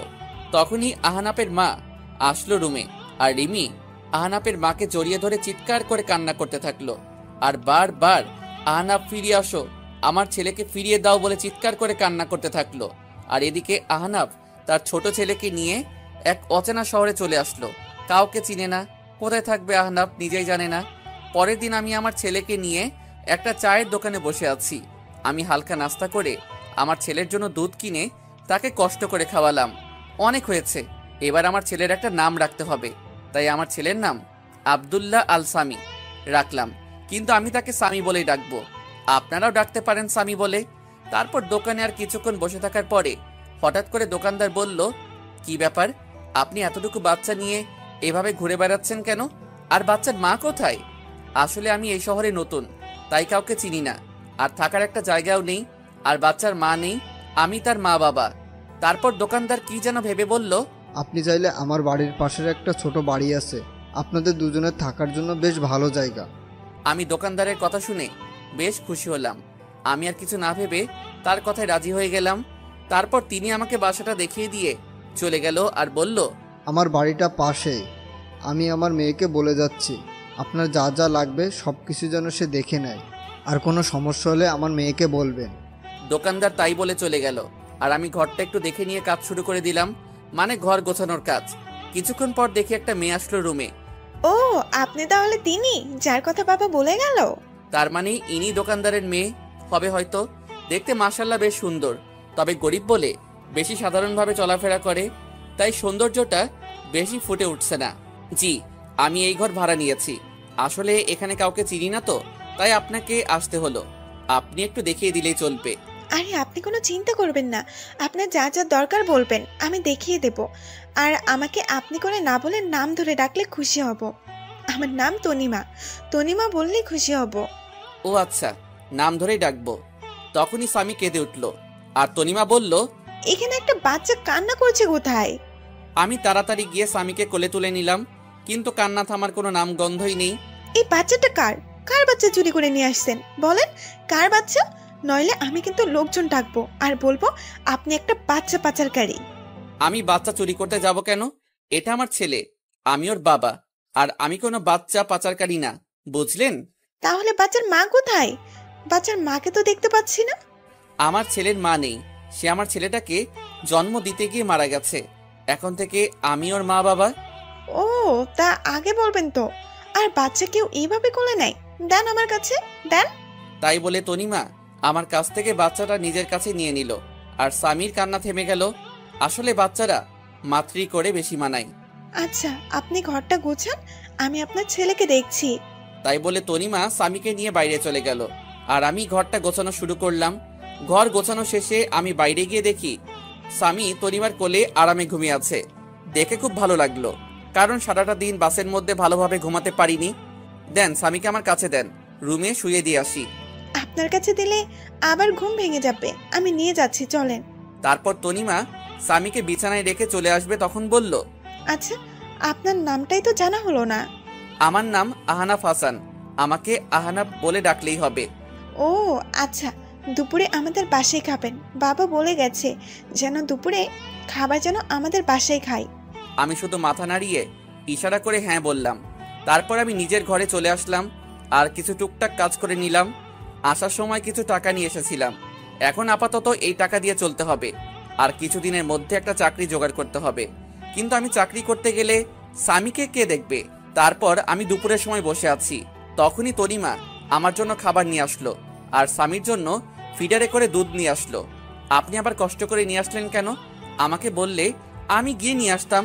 তা কি করে হয়, আপনি তো আমাদের মেহমান, তাই আপনার ভালো মন্দ দেখার সব দায়িত্ব আমার। তারপর আমি তনিমার কাছ থেকে দুধের ফিডারটা নিয়ে স্বামীর দুধ খাওয়াতে যাব, তখন তনিমা বলল, এইসব কাজ আপনাদের না, এসব কাজ আমাদের। তাই আপনি খেয়ে নেন, আমি স্বামীকে দুধ খাওয়াচ্ছি। তারপর আমি দুপুরে খাবার খেতে লাগলাম, আর তনিমা স্বামীকে কোলে তুলে খুব যত্ন করে খাওয়াতে লাগলো। মনে হচ্ছে স্বামী তার মায়ের কোলে দুধ খাচ্ছে, আর তনিমা মনে হচ্ছে তার নিজের ছেলেকে কোলে তুলে যত্ন করে দুধ খাওয়াচ্ছে। এইভাবে চলছিল আমাদের দিনগুলি। এখন আমার থেকে তনিমা স্বামীকে বেশি খেয়াল করে, খুব আদর করে স্বামীকে। স্বামী যেন তার নিজের মাকে পেয়েছে। আর তনিমা আমাকেও বেশ কেয়ার করে। আর হ্যাঁ, তনিমার মা বেঁচে নেই। তনিমার বাবা সারাদিন চায়ের দোকানে কাজ করে, আর তনিমা সারাদিন স্বামীকে নিয়ে পড়ে থাকে। আমি কিছুদিন ধরে ভাবছি আমি একটা চাকরি করব, কারণ বাড়ি বসে থাকতে সবসময় ভালো লাগে না। আর এখন স্বামীকে নিয়ে বেশি চিন্তা করি না, কারণ স্বামী দেখাশোনা করার জন্য তনিমা আছে। কারণ আমার থেকে তনিমা স্বামীকে বেশি দেখাশোনা করে। প্রায় সবসময়ই আমি তনিমার কাছে থাকি, আর তনিমা কেমন যেন সবসময় আমাকে কেয়ার করে, সবসময় খোঁজ খবর নেয় কখন কোনটা লাগবে, সবকিছু তনিমা নিয়ে আসে। তারপর আমি কিছুদিনের মধ্যে একটা চাকরি পাই, আর পরশু চাকরিতে জয়েন করতে হবে। তনিমা শোনো, বলছি আমি একটা চাকরি পাইছি, আর ভাবছি চাকরিটা করব, কিন্তু স্বামীকে দেখে রাখবে কে? তাই তুমি যদি স্বামীকে একটু দেখে রাখতে। তো আমাকে বলছেন কেন? যান না, চাকরি করেন। আর এতদিন স্বামীকে মনে হয় অন্য কেউ দেখে রাখছে, যে আজ আমাকে বলছে যে দেখে রাখতে। এতদিন অন্য মানুষ দেখে রাখছে, আমি না হয় এখন দেখে রাখবো। আসলে আমি কথাটা ওভাবে বলতে চাইনি। আমার থেকে তো তুমি ওকে বেশি দেখাশোনা করো, তাই তোমাকে একটু বললাম। এখন তো আমি সে সকালে যাব, আর ফিরতে সন্ধ্যা হয়ে যাবে, তাই বললাম আর কি। আপনি কোনো চিন্তা করবেন না, স্বামীকে আমি ভালোভাবে দেখে রাখবো। আর স্বামী তো আমারই ছেলে নাকি? কি বললে? স্বামী তোমার ছেলে মানে? কই, কখন বললাম? আমি তো বলছি সে তো আমার ছেলের মতোই। ও ঠিক আছে। কিছুদিন ধরে দেখছি তনিমা কেমন যেন সব সময় মনে মনে কি সব বলে, আর কেমন সব সময় আর চোখে আমার দিকে তাকিয়ে থাকে। আমি বুঝতে পারছি তনিমা আমাকে ভালোবাসতে শুরু করেছে, কিন্তু এটা যে কোনোদিন সম্ভব না, কারণ আপনারা তো সবই জানেন, কিন্তু তনিমা তো আর জানে না। তবে আমি বুঝতে পারছি তনিমাকে ছাড়া স্বামী লালন পালন করা সম্ভব না। আর তনিমা কেমন যেন স্বামীর নিজের ছেলের মতো দেখাশোনা করে। আর তনিমা মেয়েটা অনেক ভালো, কোনো অহংকার নেই তার মধ্যে। তারপর আমি অফিস জয়েন করলাম। তনিমা এখন আমাকে প্রতিদিন সকালে সবকিছু গুছিয়ে দেয়। সকালে উঠে নাস্তা তৈরি করে দেবে, তারপর সন্ধ্যার পর নিজের স্বামীর মতো করে রাতের খাবার নিয়ে অপেক্ষা করে। কিন্তু তনিমা যা ভাবছে তা কোনোদিন হবার নয়। তনিমাকে আমার সবকিছু বলতে হবে, নইলে পরে অনেক বড় সমস্যা হতে পারে। তাই ভাবলাম তনিমাকে সবকিছু বলে দেব। আমি সকালে অফিসে যাচ্ছি, তখন তনিমার বাবা আমাকে ডাক দিল। আমি তনিমার বাবার কাছে গিয়ে সালাম দিলাম। তনিমার বাবা সালামের উত্তর দিয়ে বলল যেন রাতে তাদের সাথে একসাথে রাতের খাবার খাই, আর কিছু কথা আছে, তাই রাতে এক জায়গায় কথাটা বলবে। আমি এত কিছু না ভেবে অফিসে চলে আসলাম। অফিস শেষে রাতে বাসায় ফিরলাম। ফ্রেশ হয়ে তনিমার বাবার সাথে একসাথে খেতে বসলাম। তখন তনিমার বাবা বলল, দেখো আনাব বাবা, তুমি যেদিন থেকে এখানে এসেছো তুমি দেখছো আমার মেয়েটা কেমন। আর আমার মেয়েটা তোমার ছেলেকে নিজের ছেলের মতো লালন পালন করে, তুমি তো সব জানো। আর আমার মা মরা মেয়েকে কোনোদিনই কষ্ট দেয়নি। আমি আমার মেয়ের কষ্ট হবে বলে আমি আর বিয়ে করিনি, তুমি তো সব জানো। আর স্বামীর জন্য একটা মা দরকার, আর তুমি কতদিন একা একা থাকবে। তাই বলছিলাম কি আমার মেয়েকে তুমি বিয়ে করে নাও বাবা। খুব টেনশন হয় বাবা, বৃদ্ধ হয়ে গেছি, কখন যে কি হয়ে যায় বলা যায় না। আমি তনিমার বাবা হিসেবে বলছি না, আমি তোমার ভালোর জন্যই বলছি। আঙ্কেল কি বলছেন এসব? আর আমি তনিমাকে কোনোদিন ওই চোখে দেখিনি। আর হ্যাঁ, তনিমা মেয়েটা অনেক ভালো, আমার ছেলেকে নিজের ছেলের মতো ভালোবাসে, আর আমারও খুব যত্ন নেয়। কিন্তু এটা সম্ভব না। কথাটা বলার সাথে সাথে তনিমার দিকে তাকালাম, দেখি তনিমার চোখ দিয়ে অঝোর ধারায় কান্না করতে করতে বাইরে চলে গেল। তনিমা মনে হয় আমাকে ভালোবাসে, আর তনিমা মনে হয় আমার কাছ থেকে এই কথা আশা করেনি। তাহলে কেন তনিমাকে বিয়ে করতে পারবে না? কি সমস্যা বলো দেখছি। অনেক সমস্যা আছে আঙ্কেল, আপনি আমার পুরো কাহিনী জানেন না। কেন আমি ছোট একটা বাচ্চা নিয়ে কেন এক শহর থেকে অন্য শহরে চলে আসলাম। আমার একটা পুরনো অতীত আছে, আর সেই অতীত শুনলে আপনি আর আমার সাথে আপনার মেয়েকে বিয়ে দিবেন না। তোমার একটা অতীত আছে? কই, তুমি তো আমাকে আগে বলনি। তখন বলার মতো পরিস্থিতি ছিল না, তাই বলিনি। কিন্তু আপনাদের কাছ থেকে আর লুকাবো না, সব বলবো আজ। তারপর আমি তনিমাকে ডাকলাম, আর আমার অতীতের পুরো কাহিনী বলতে থাকলাম। তারপর আমি আমার পুরানো অতীত সব খুলে বললাম। দেখি তনিমা কান্না করতে করতে অন্য রুমে চলে গেল, আর তনিমার বাবা কোনো কথা না বলে চলে গেল। তারপর আমি নিজের রুমে চলে আসলাম। দেখি আমার ছেলেটা ঘুমিয়ে আছে। আজ মা বাবা আর রিমির কথা খুব মনে পড়ছে। এতদিনে হয়তো রিমি অন্য কারোর সাথে বিয়ে করেছে, কারণ রিমির কাছে তো আমি একটা খারাপ মানুষ ছিলাম। আর মা মনে হয় আমার উপর এখনো রেগে আছে। পুরনো কথা ভাবতে ভাবতে কখন যে স্বামীর পাশে ঘুমিয়ে পড়েছি নিজেই জানি না। পরের দিন সকালে উঠে ফ্রেশ হয়ে নিলাম, অফিসে যাওয়ার জন্য রেডি হচ্ছি। কিন্তু আজ তনিমা আমাকে নাস্তা করতে ডাকলো না। মনে হয় আমার উপর রেগে আছে। কিন্তু আমি অফিসে গেলে স্বামীর কি হবে? স্বামীর বয়স 8 মাস, তাই তাকে একা রেখে যাওয়া যাবে না। প্রতিদিন তনিমা স্বামীকে তার কাছে নিজের মায়ের মতো দেখাশোনা করত। কিন্তু আজ কি হবে? আমি বিছানায় মাথা নিচু করে বসে আছি। তখনই তনিমা আসলো আর বলল, আপনি অফিসে চলে যান, আমি স্বামীকে দেখে রাখছি। আসলে কাল একটু দেরি করে ঘুমানোর জন্য সকালে উঠতে দেরি হয়ে গেল, তাই আপনার জন্য নাস্তা তৈরি করতে পারলাম না। কাল থেকে আবার তৈরি করে দেব। আমি তনিমার দিকে তাকিয়ে দেখি তনিমার চোখ মুখ ফুলে আছে, আর চোখ কিছুটা লাল হয়ে আছে। মনে হয় সারা রাত কান্না করেছে। তনিমা, আমাকে তুমি ক্ষমা করে দাও। তোমাদের কাছ থেকে আমার পুরনো অতীত লুকানোর জন্য যদি সেদিন সবকিছু বলে দিতাম, তাহলে আজ তোমাকে কষ্ট পেতে হতো না। কিন্তু কি করব বলো, আমি যে চাইলেও সবকিছু ভুলে যেতে পারবো না। আপনি কেন ক্ষমা চাইছেন? আর অন্যায় তো আমি করেছি। আমি আপনার সম্পর্কে সবকিছু না জেনে আপনাকে ভালোবেসেছি। আমি আর আপনাদের মধ্যে আসবো না, কিন্তু স্বামীকে আমার কাছ থেকে দূরে রাখবেন না। স্বামী আপনার ছেলে, আমি কোনোদিন ভাবিনি, সব সময় নিজের ছেলে মনে করে এসেছি। প্লিজ স্বামীকে আমার কাছ থেকে দূরে সরিয়ে দেবেন না। আমি তনিমার কথা চোখ দিয়ে টপটপ করে পানি পড়তে থাকলো। রিমির মধ্যে আর তনিমার মধ্যে কত পার্থক্য! রিমি নিজের সন্তানকে অমানুষ বলে, গালাগালি করে, আর তনিমা স্বামী কিছু না হওয়া সত্ত্বেও স্বামীর জন্য কত ভালোবাসা তার। আমি স্বামীর কাছে গিয়ে স্বামীর 2 গালে 2টা চুমু দিয়ে স্বামীকে তনিমার কোলে তুলে দিয়ে চলে আসলাম অফিসে। এভাবে চলতে থাকলো আমার একাকিত্ব জীবন। এখন স্বামী হাঁটতে শিখে গেছে, আর সব সময় তনিমার সাথে সব সময় দুষ্টামি করে। তনিমা এখন আর আমার উপর তেমন অধিকার দেখায় না। হয়তো তনিমা বুঝে গেছে যে পাওয়ার নাই তা নিয়ে ভেবে লাভ নাই। আর তনিমা স্বামীকে সব সময় কাছে রাখে, খুব আদর করে স্বামীকে। একদিন অফিস থেকে বাসায় আসলাম, তখন তনিমা স্বামীকে আমার কাছে দিতে আসলো। আজ স্বামী আমাকে মা ডেকেছে জানেন? তনিমা, তুমি সব জানো আমার প্রতি ঘটে যাওয়া সব ঘটনা, আর আমি চাই না স্বামী আপনাকে মা বলে ডাকুক, কারণ আপনি তো আর সারা জীবন আর স্বামীকে দেখাশোনা করবেন না। আজ না হয় কাল তোমার বিয়ে হয়ে যাবে, তখন আমি চাই না স্বামী তার মায়ের জন্য কান্না করুক। তাই তুমি ভবিষ্যতের কথা চিন্তা করে এখন মানিয়ে নিলে খুশি হতাম। আমি বুঝতে পারছি, আমি চেষ্টা করব। এভাবে চলে গেল আরো 2 বছর। এখন স্বামী ভালোভাবে কথা বলতে পারে। স্বামী এখন আমাকে আব্বু বলে ডাকে। যেদিন স্বামী আমাকে আব্বু বলে ডেকেছিল সেদিন যে কত খুশি হয়েছিলাম তা ভাষায় প্রকাশ করা যাবে না। আর এখন স্বামী তনিমাকে আন্টি বলে ডাকে। আমি জানি এসব তনিমা শিখিয়ে দিছে। এভাবে আরো কিছুদিন যাওয়ার পর তনিমা এসে বলল, বাবা আমার বিয়ে ঠিক করে ফেলেছে, কিন্তু সে স্বামীকে ছাড়া থাকতে পারবে না বলে অজরধারায় কান্না করতে থাকলো। আমি কি বলে তনিমাকে সান্ত্বনা দেব কিছু খুঁজে পাচ্ছি না, কারণ সেই ছোট থেকে স্বামী কোলে তুলে নিজের হাতে খাইয়ে বড় করেছে। সবাই কষ্ট হওয়ার কথা, কিন্তু বাস্তবটাকে মেনে নিতে হবে, নইলে পরে অনেক সমস্যার মধ্যে পড়তে হবে। কিছুদিনের মধ্যে তনিমার বিয়ে হয়ে গেল। এই কয়েকদিন স্বামীকে সবসময় কাছে নিয়ে রাখতাম, কারণ স্বামী এখনো ছোট। তাই কিছুদিন তনিমার থেকে দূরে রাখলে স্বামী হয়তো তনিমাকে আস্তে আস্তে ভুলে যাবে। তনিমা বিয়ের দিন স্বামীকে জড়িয়ে ধরে অনেক কান্না করেছিল, যেন মা তার ছেলেকে চিরদিনের জন্য ছেড়ে চলে যাচ্ছে। তনিমার কান্না দেখে আমারও খুব কান্না পাচ্ছিল। তারপর তনিমার বিয়ে হয়ে গেল। কিছুদিন স্বামী কান্না করছিল তনিমা না দেখতে পেয়ে, কিন্তু স্বামী ছোট, সে কারণে কিছুদিন পর আর কান্না করে না। এখন স্বামীকে আমার সাথে আমার অফিসে নিয়ে যাই।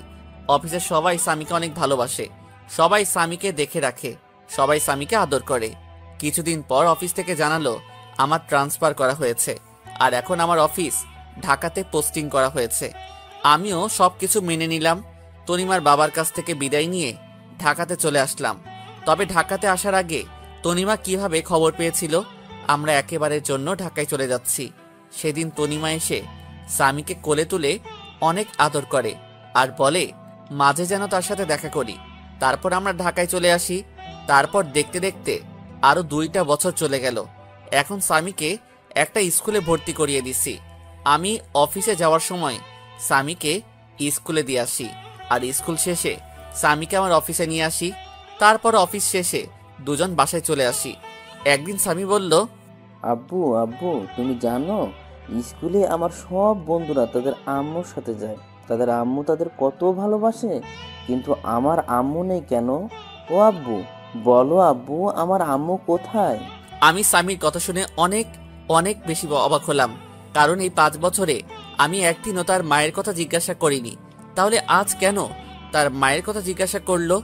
মনে হয় স্কুলে তার বন্ধুদের মায়ের সাথে আসতে দেখে স্বামীরও তার মায়ের কথা মনে পড়ছে।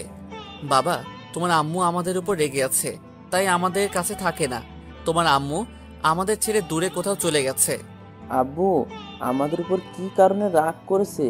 আমি কি ছোটবেলায় খুব দুষ্টুমি করতাম আম্মুর সাথে? না বাবা, তোমার আম্মু আমার উপর রেগে চলে গেছে। তোমার আম্মু ভালো না, আমার পিচ্চি বাবুটার কষ্ট বোঝে না, তাই তোমার আম্মু ভালো না। আব্বু তুমি কি বলেছিলে যে আম্মু রাগ করে চলে গেছে? আমার একটা রাজকুমারের খুব দরকার ছিল, কিন্তু তোমার আম্মু আমাকে দিতে রাজি ছিল না, তাই তোমার আম্মু রাগ করে চলে গেছে।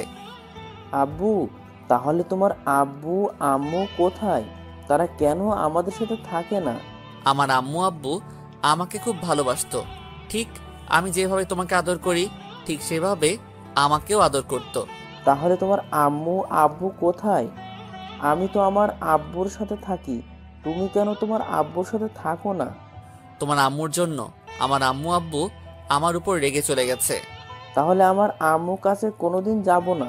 কেন যাবে না? তুমি তোমার আম্মুর কাছে, তুমি তো এইমাত্র বললে আমি আম্মুর কাছে যাব। না যাব না, আম্মু খুব খারাপ, অনেক পচা। আমার আম্মুর জন্য তোমার আম্মু আব্বু তোমার উপর রাগ করে চলে গেছে। পরে যদি আম্মুর জন্য তুমি যদি আমার উপর রেগে আমাকে ছেড়ে চলে যাও? না বাবা, তোমাকে ছেড়ে আমি কোথাও যাব না। উম্মা। আব্বু আমি তোমার আম্মুর আব্বুর কাছে যাব।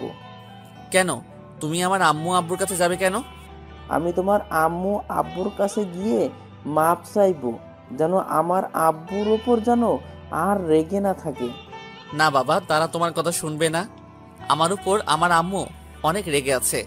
না আব্বু, আমি যাব আর তোমার আম্মুর কাছে পা জড়ি ধরে মাপ চাইবো, যেন তোমাকে মাপ করে দেয়। আচ্ছা বাবা, তোমার পরীক্ষা শেষ হলে নিয়ে যাব। ঠিক আছে বাবা? ঠিক আছে আব্বু।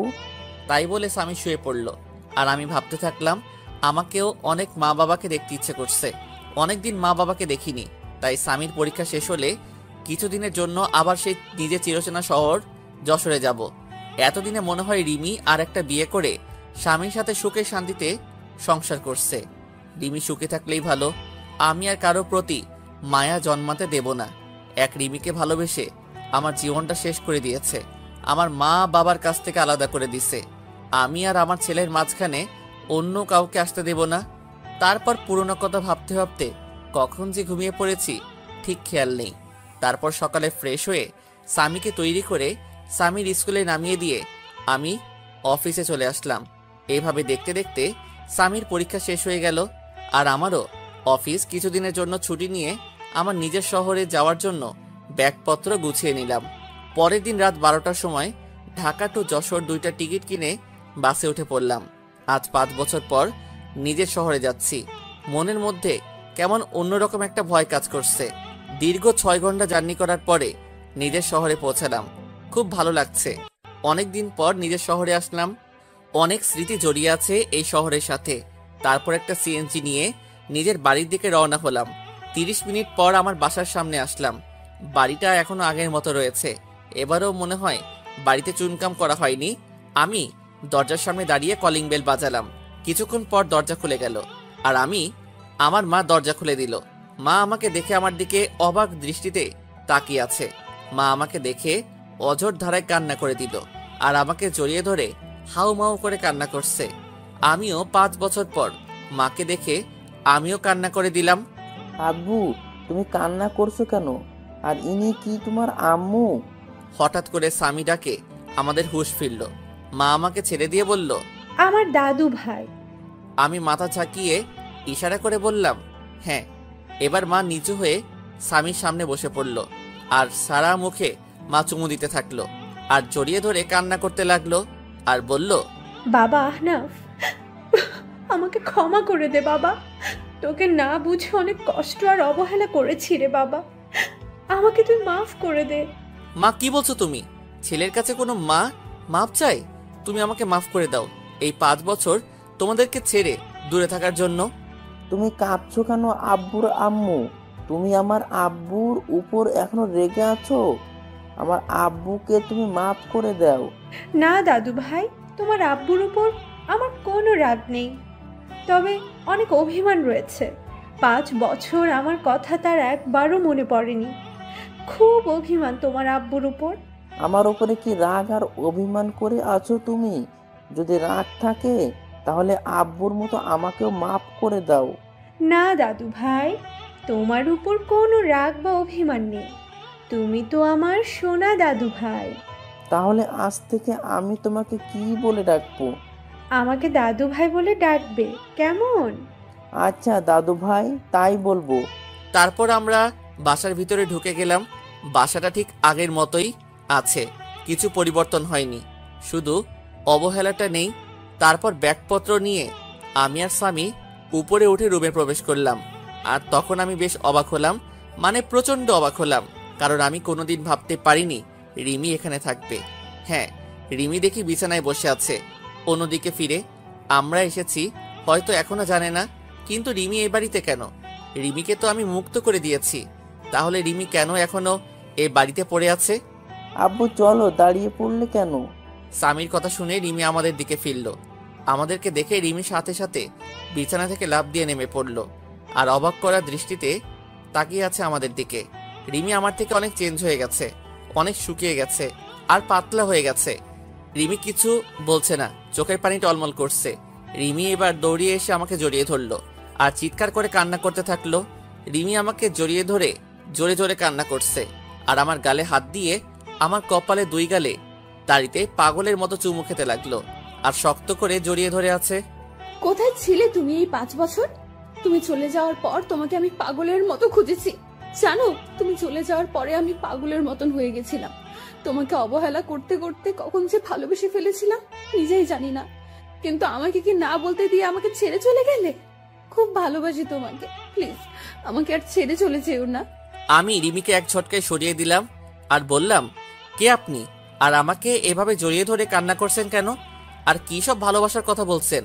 আমি কাউকে ভালোবাসতাম, এখন আর কাউকে ভালোবাসি না। রিমি আমার কথা শুনে যেন মনে হলো রিমির মাথায় যেন আকাশ ভেঙে পড়ল। রিমি আমার দিকে করুণ দৃষ্টিতে তাকিয়ে আছে। প্লিজ আহনাফ, আমাকে মাফ করে দাও। আমি তোমাকে ছাড়া বাঁচতে পারবো না।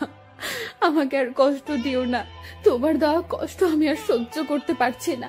প্রতিদিন রাতে তোমার কথা ভেবে অনেক কষ্ট করতাম, অনেক কান্না করতাম। তুমি আসবে বলে প্রতিদিন তোমার পথের দিকে চেয়ে থাকতাম। তুমি আসবে আর আমাকে তোমার বুকে জড়িয়ে ধরে রাখবে। প্লিজ আমাকে মাফ করে দাও, আমি আর কষ্ট সহ্য করতে পারছি না। হাসালে, তুমি আমাকে ভালোবাসো তাই না?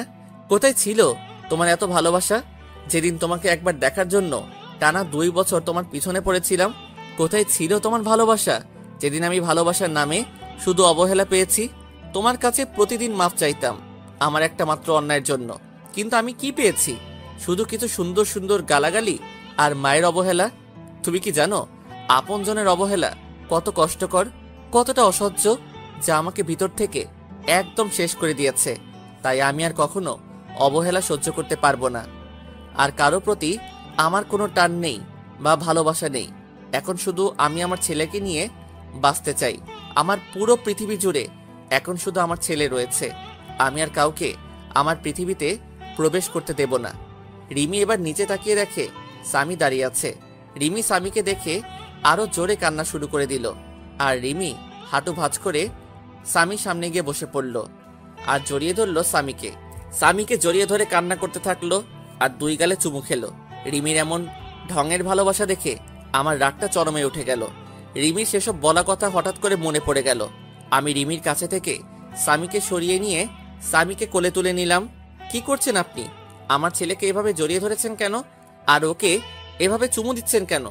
কোনো অধিকার নেই আমার ছেলের উপর। কেন আমার ছেলেকে আমি জড়িয়ে ধরবো? তাতে অধিকারের কি আছে এখানে? তোমার ছেলে তাই না?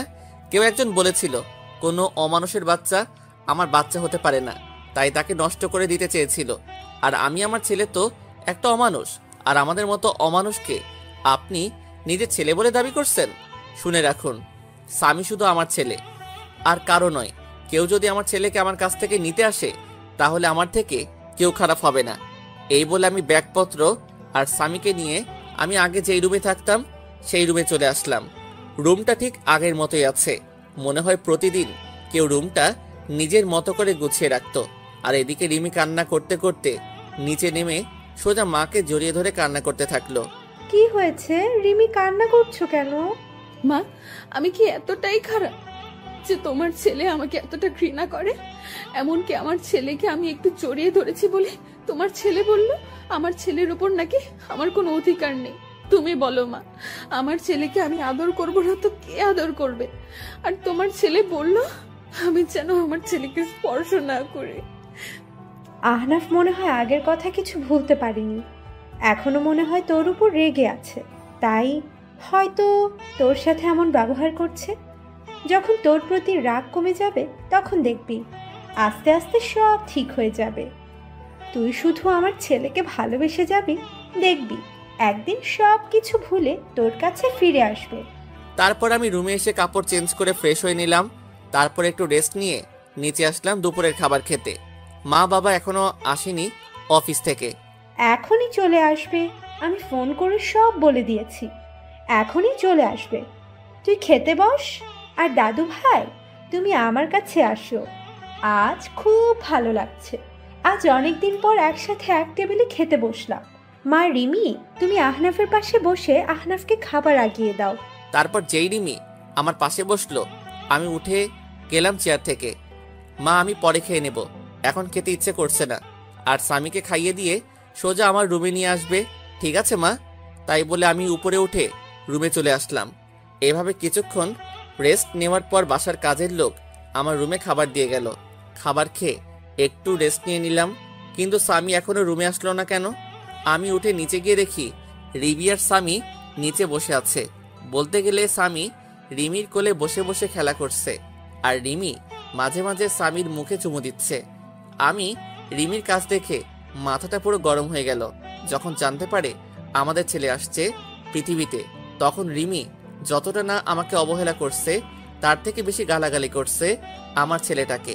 তাই আমি সোজা নিচে নেমে চলে আসলাম। আমি নিচে গিয়ে রিমির কোল থেকে স্বামীকে নিয়ে নিলাম। আপনাকে বলছি না আমার ছেলের উপর কোনো অধিকার দেখাতে আসবেন না? তারপরও কেন আমার ছেলের কাছে আসার চেষ্টা করছেন? আর আমি চাই না কোনো জানোয়ারের বাচ্চা কাছে আসুক। তাই বলে আমি ওখান থেকে স্বামীকে নিয়ে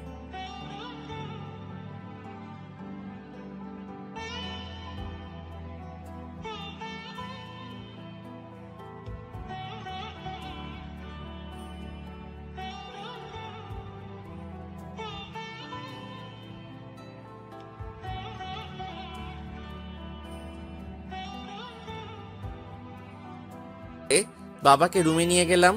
বাবা, তোমার দাদা ভাই আমার ছেলের স্বামী। বাবা স্বামীকে দেখে কোলে তুলে আদর করতে লাগলো। তারপর বাবার সাথে কিছুক্ষণ কথা বলে বাবা চলে গেল। তারপর আমি আর স্বামী একটু ঘুমিয়ে বিকালে উঠে একটু বাইরে হাঁটতে বের হলাম। অনেকদিন পর এই এলাকাতে আসলাম। কিছু চেনা পরিচিত মানুষের সাথে কথা বলে রাতে বাসায় আসলাম।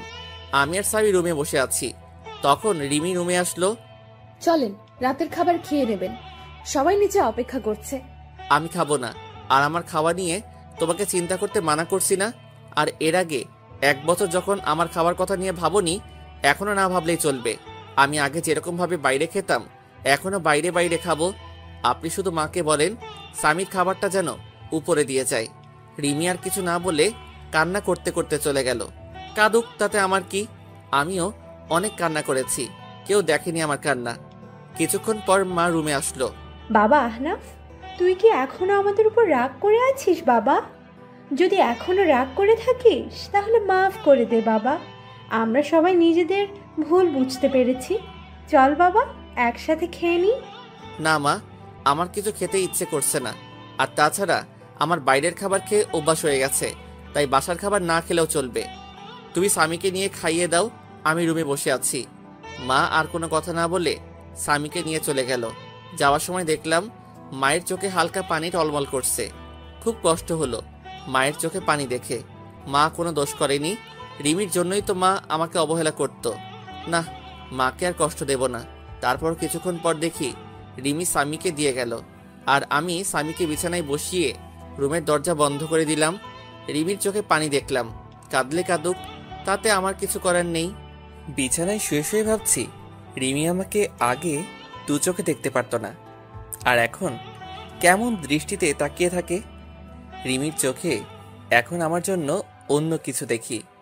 হয়তো আমার অনুপস্থিতিতে আমাকে ভালোবেসে ফেলছে, কিন্তু রিমির উপর যে এখন আমার কোনো রকম ফিলিংস কাজ করে না। 5 বছর আগের কথা মনে পড়লে ভীষণ রাগ আর কষ্ট হয় খুব। পুরনো কথা ভাবতে ভাবতে কখন যে ঘুমিয়ে গেছি নিজেই জানি না। পরের দিন সকালে ঘুম থেকে উঠে দেখি স্বামী বিছানায় নেই। আমি তাড়াতাড়ি বিছানা থেকে উঠে চোখ মুছতে মুছতে নিচে এসে দেখি স্বামীকে সুন্দর পোশাক পরিয়ে নিজের কোলে তুলে খুব সুন্দর করে নিজের হাতে খাইয়ে দিচ্ছে, আর তারা কথা বলছে। বাবা, তোমার এতদিন মায়ের কথা মনে পড়েনি? খুব মনে পড়তো আম্মু। আমার স্কুলের সব বন্ধুদের তাদের মা স্কুলে নিয়ে যেত, আবার নিয়ে আসতো। খুব মন খারাপ হতো তখন, কিন্তু আব্বুকে যেই মায়ের কথা বললাম তখন আব্বু বলতো আমার নাকি কোনো মা নেই, আমার মা নাকি খুব পচা। আমাকে আর আব্বুকে অনেক গালাগালি করতো আর অবহেলা করতো। কিন্তু আম্মু, তুমি তো অনেক ভালো। আম্মু, তাহলে আব্বু ওরকম কথা বলতো কেন যে তুমি অনেক খারাপ পচা? স্বামীর কথা শুনে রিমির মুখটা মুহূর্তের মধ্যে ফ্যাকাশে হয়ে গেল, কারণ সে নিজেই তো তার ছেলেকে আর আহনাফ অনেক গালাগালি আর অনেক খারাপ ভাষায় কথা বলেছে। ভাবতেই চোখ দিয়ে 2 ফোঁটা নোনা জল বের হলো। আমি আর দাঁড়িয়ে না থেকে রিমির সামনে চলে গেলাম। এই যে মিস ভদ্রমহিলা, আপনার লজ্জা করে না পরের ছেলেকে আদর করতে? আর আমাদের মতো পাপী নোংরা মানুষকে স্পর্শ করলে আপনার আবার সমস্যা হবে। আর স্বামী, তোমাকে না বলছি আমাকে না বলে কোথাও যাবে না, তাহলে কেন এখানে আসছো? আর আমি বলেছি না তোমার আম্মু নেই, তাহলে কেন এই মহিলাকে আম্মু বলছো? আর যেন কোনোদিন তোমাকে আম্মু বলতে না দেখি, মনে থাকবে তো? আর আমি তোমার আব্বু আম্মু, মনে থাকবে তো? আব্বু, কিন্তু এই আম্মুটা বলেছে উনি নাকি আমার আম্মু, তাই আমি আম্মু বলে ডেকেছি। আর এই আম্মু আমার অনেক ভালোবাসে আর আদর করে, আমি আম্মু বলে ডাকি। চুপ, একদম চুপ। আর একবার আম্মু বলে তোমাকে একটা থাপ্পড় মারবো।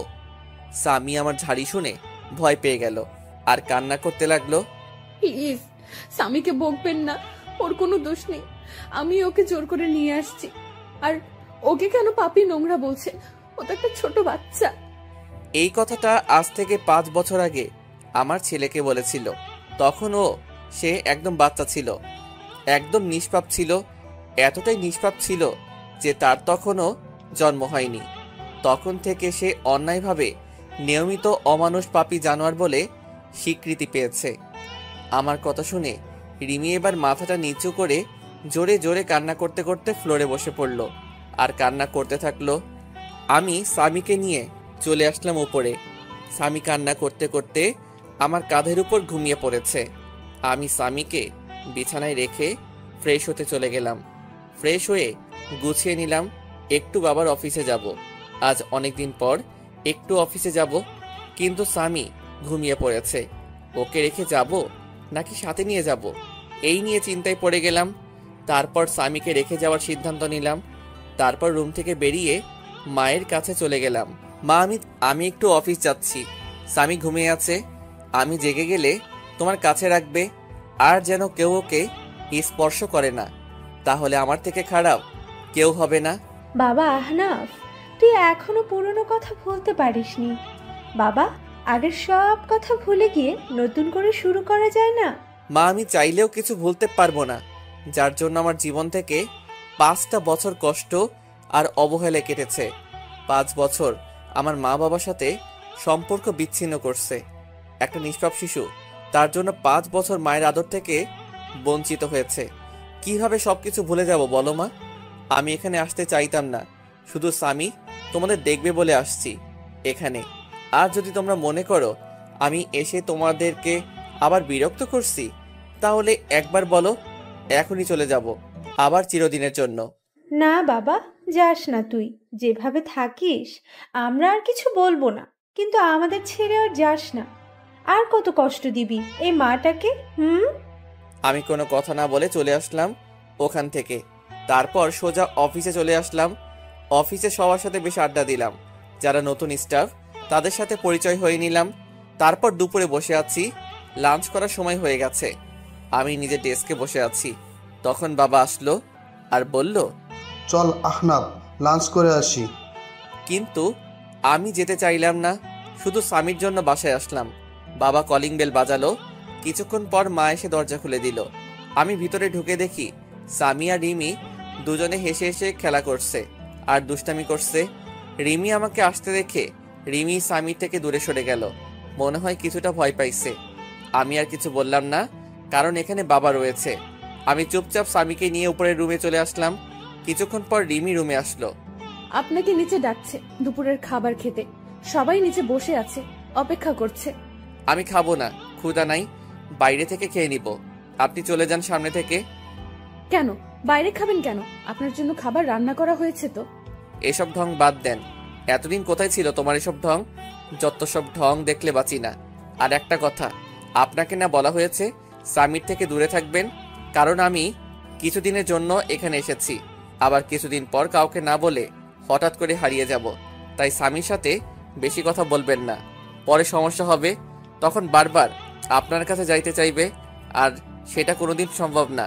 আর বিকালে আমি উকিলের কাছে যাব, কারণ 5 বছর আগে যেই কাজ করতে চেয়েছিলাম সেটা এখন করব। মানে আপনাকে ডিভোর্স দিয়ে চিরদিনের জন্য মুক্ত করে দেব। রিমি এবার দৌড়িয়ে এসে আমার পা জড়িয়ে ধরল আর বলল, প্লিজ আনাফ, একবার আমাকে ক্ষমা করে দাও। আর কষ্ট দিও না, অনেক কষ্ট সহ্য করেছি, আর পারছি না। তুমি যদি চলে যাও তাহলে যাবার আগে আমাকে খুন করে যাবে, কারণ তোমাকে আর আমার ছেলেটাকে ছাড়া আমি বাঁচতে পারবো না। তুমি চলে যাবার আগে আমাকে তোমার হাত দিয়ে খুন করে চলে যাবে, তাহলে আমাকে আর কোনোদিন কষ্ট পেতে হবে না। রিমির কান্না দেখে আমার খুব খারাপ লাগলো, খুব কষ্ট হতে লাগলো। কারণ রিমিকে তো আমি পাগলের মতো ভালোবাসতাম, এখনো ভালোবাসি। কিন্তু আমার রাগ আর অভিমানের কাছে আমার ইগোটা বারে বারে হার মেনে যাচ্ছে। তখন স্বামী আমাদের কাছে আসলো।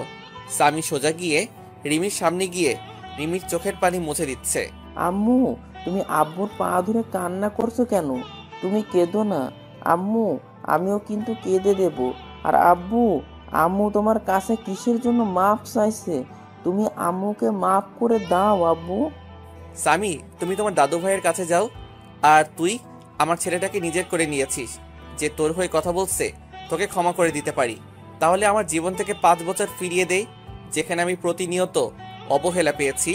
তোর কারণে আমি 5 বছর মা বাবার থেকে দূরে থেকেছি। তোর কারণে মায়ের কাছ থেকে যে অবহেলা পেয়ে প্রতি রাতে কান্না করেছি, কষ্টে বুক ফেটে চিৎকার করে কান্না করতাম। দিতে পারবি সেই চোখের পানি? তোর জন্য আমার ছেলেটা 5 বছর মায়ের আদর থেকে বঞ্চিত হয়েছে। ফিরিয়ে দিতে পারবি আমার জীবনের সবচেয়ে কালো অধ্যায় ভুলিয়ে দিতে? রিমি কোনো কথা না বলে ফ্লোরে বসে বসে কান্না করছে। আমি রুম থেকে চলে আসলাম বাইরে। তারপর স্বামীকে নিয়ে বাসা থেকে বের হয়ে গেলাম। ভীষণ রাগ হচ্ছে রিমির উপর। যখন আমাদের ছেলে গর্ভে ছিল তখন মনে ছিল না এসব কথা? যত সব আহ্লাদ খানি দেখলে বাঁচি না। তারপর সোজা ভালো একটা উকিলের কাছে আসলাম, যেন 20 দিনের মধ্যে ডিভোর্স পেপার রেডি করতে পারে। তারপর উকিলের সাথে সব কথা বলে বাইরে চলে আসলাম। রাত 9টার সময় আমি আর স্বামী বাইরে থেকে কিছু খাবার খেয়ে রাতে বাসায় আসলাম, কারণ স্বামীকে আবার বেশি রাত পর্যন্ত বাইরে রাখা যাবে না। তাই বাসায় চলে আসলাম। বাসায় এসে রুমে একটু রেস্ট নিচ্ছি, তখন রিমি আসলো আমার রুমে। আম্মু রাতের খাবার খাওয়ার জন্য ডাকছিল, আপনি আসবেন না? না, আমি আর স্বামী বাইরে থেকে খেয়ে এসেছি, এখন আমরা কেউ ডিনার করব না।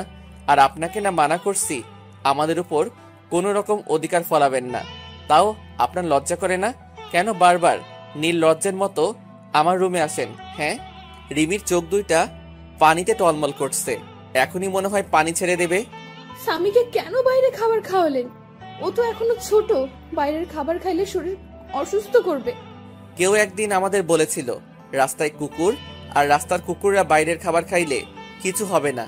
আর এই 5 বছর আমরা বাইরের খাবার খাই, তাই আপনি বেশি অধিকার না দেখিয়ে নিজে নিজের মতো থাকবে, আর আমরা আমাদের মতো। রিমি এবার কান্না করে দিল, কারণ এখন তার বলার কিছু নেই, কারণ এই কথাগুলো রিমি একদিন আহনাফকে বলেছিল। তাই রিমি আর কিছু না বলে রুম থেকে বের হয়ে গেল। আব্বু, তুমি আম্মুকে সব সময় কাঁদাও কেন? তুমি জানো না আব্বু আম্মু আমাকে অনেক আদর করে, নিজের হাতে খাইয়ে দেয়, জড়িয়ে অনেক আদর করে আমায়। আব্বু, আমরা এখানে সারা জীবন থাকতে পারি না, আর দাদু ভাইটা অনেক ভালো, খুব আদর করে আমাকে। না আব্বু, আমরা এখানে থাকবো না। যদি এখানে থাকি তাহলে তোমার কাছ থেকে আমাকে আবার আলাদা করে দেবে। আর তুমি কি চাও বাবা যে আমি তোমার কাছ থেকে দূরে সরে যাই? না আব্বু, তুমি আমাকে রেখে চলে যেও না, আমি তোমার কাছেই থাকবো। কিন্তু আমরা যে কদিন এখানে আসি সে কয়দিনে আমি আম্মুর কাছে একটু আদর পেয়ে নিই। আমি স্বামীর কথা ভেবে কি বলবো কিছু বুঝতে পারছি না। কি করব, ছোট বাচ্চা একটা, কোনোদিন মায়ের আদর পাইনি, এখন তাও আমি তার আদর থেকে দূরে সরিয়ে দিচ্ছি? না বাবা, তুমি যত ইচ্ছা তোমার আম্মুর কাছে যেতে পারো, কিন্তু আমরা এখান থেকে চলে যাওয়ার পর কিন্তু আম্মুর জন্য কান্না করতে পারবো না। আচ্ছা, মনে থাকবে আব্বু। তাই বলে স্বামী এক দৌড়ে নিচে চলে আসে আর তার মায়ের কোলে উঠে পড়ে জড়িয়ে ধরে। কি হলো? আমার বাবাটা আজ আমার কাছে? কি ব্যাপার? তোমার আব্বু দেখলে যে আমাকে খুব বকবে। না আম্মু, আব্বু বকবে না, আব্বুই তো তোমার কাছে আসতে বললো, আর তোমার কাছে থেকে যেন আদরগুলো নিয়ে নিই। স্বামীর কথা শুনে রিমি স্বামীকে জড়িয়ে ধরে বেশ কয়েকটা চুমু দিল। আমাকে একটু তোমার হাতে খাইয়ে দেবা? তুমি যখন খাইয়ে দাও তখন আমার খুব ভালো লাগে জানো। রিমি আর কিছু বলল না, কান্না করতে করতে এক প্লেট খাবার নিয়ে এসে খুব যত্ন করে খাইয়ে দিল। তারপর খাওয়া শেষে রিমি স্বামীকে আহনাফের রুমে দিয়ে আসতে গেল। ধন্যবাদ আপনাকে। হঠাৎ কিসের জন্য ধন্যবাদ বলছেন? এই যে স্বামীকে আমার কাছে পাঠালেন তাই। আমার কোনো ইচ্ছা নেই আমার ছেলেকে আপনার কাছে পাঠাবো। স্বামী জেদ ধরেছিল, আর আমরা আর 20 দিন এখানে আছি, তাই স্বামী যেন সব সময় হাসি খুশি থাকে, সেজন্য আপনার কাছে পাঠাইছি।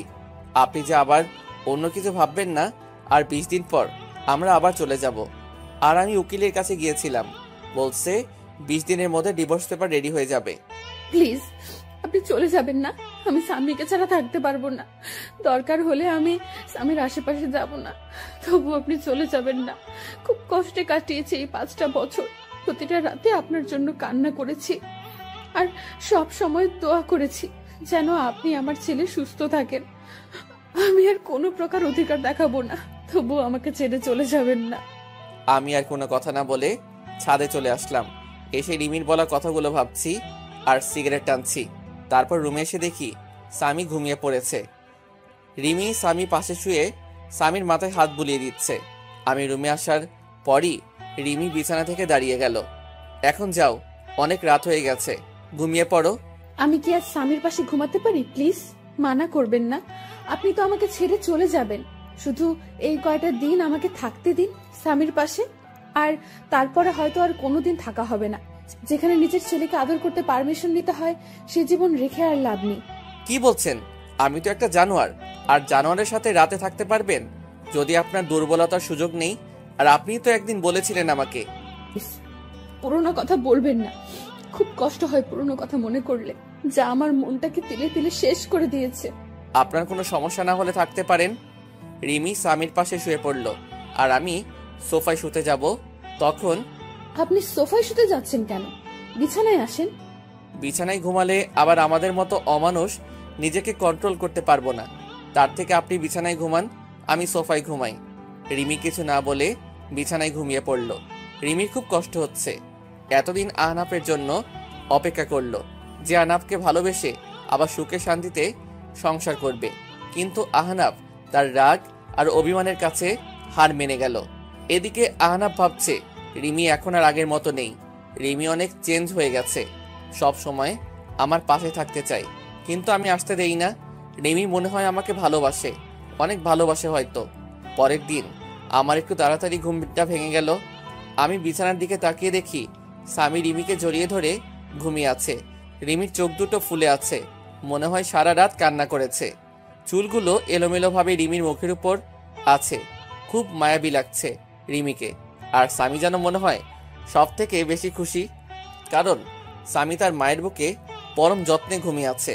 খুব ভালো লাগছে দেখে মা ছেলের ঘুমন্ত চেহারা। আমি বাথরুমে ঢুকলাম ফ্রেশ হয়ে এসে দেখি স্বামী আর রিমি দুজনে দুষ্টামি করছে। আমাকে দেখে রিমি চুপ হয়ে গেল। আমি বাইরে বের হয়ে আসলাম। বাইরে থেকে হালকা নাস্তা করে বাসায় চলে আসলাম। বাসায় এসে দেখি রিমি, মা আর স্বামী তিনজনে বসে বেশ আড্ডা দিচ্ছে। বাবা আহনাফ, সকালে নাস্তা না করে কোথায় গিয়েছিলি? বাইরে গিয়েছিলাম নাস্তা করতে, তাই দেরি হয়ে গেল। বাইরে কেন নাস্তা করবি? আমি তো তোর জন্য নাস্তা তৈরি করেছি। এই বাড়িতে আমার জন্য আবার নাস্তা তৈরি হলো কবে থেকে? এমন করে কেন বলছিস বাবা? মানুষ মাত্রই তো ভুল করে, তাই বলে তুই আমাদের ক্ষমা করে দিবি না? আমি সবাইকে ক্ষমা করে দিয়েছি, আর বাইরের খাবার খেয়ে অভ্যাস হয়ে গেছে, তাই বাসার খাবার ভালো লাগে না। আমি এই বলে রুমে চলে আসলাম। এইভাবে কেটে গেল 20 দিন। এই 20 দিনে রিমি আমাকে অনেক ভালোবেসে ফেলছে। তার রিমির আচরণে বুঝতে পারছি। রিমি এই 20 দিন প্রতিদিন আমার রুমে ঘুমাতো। রিমি আর স্বামী বিছানায় আর আমি সোফায় ঘুমাতাম।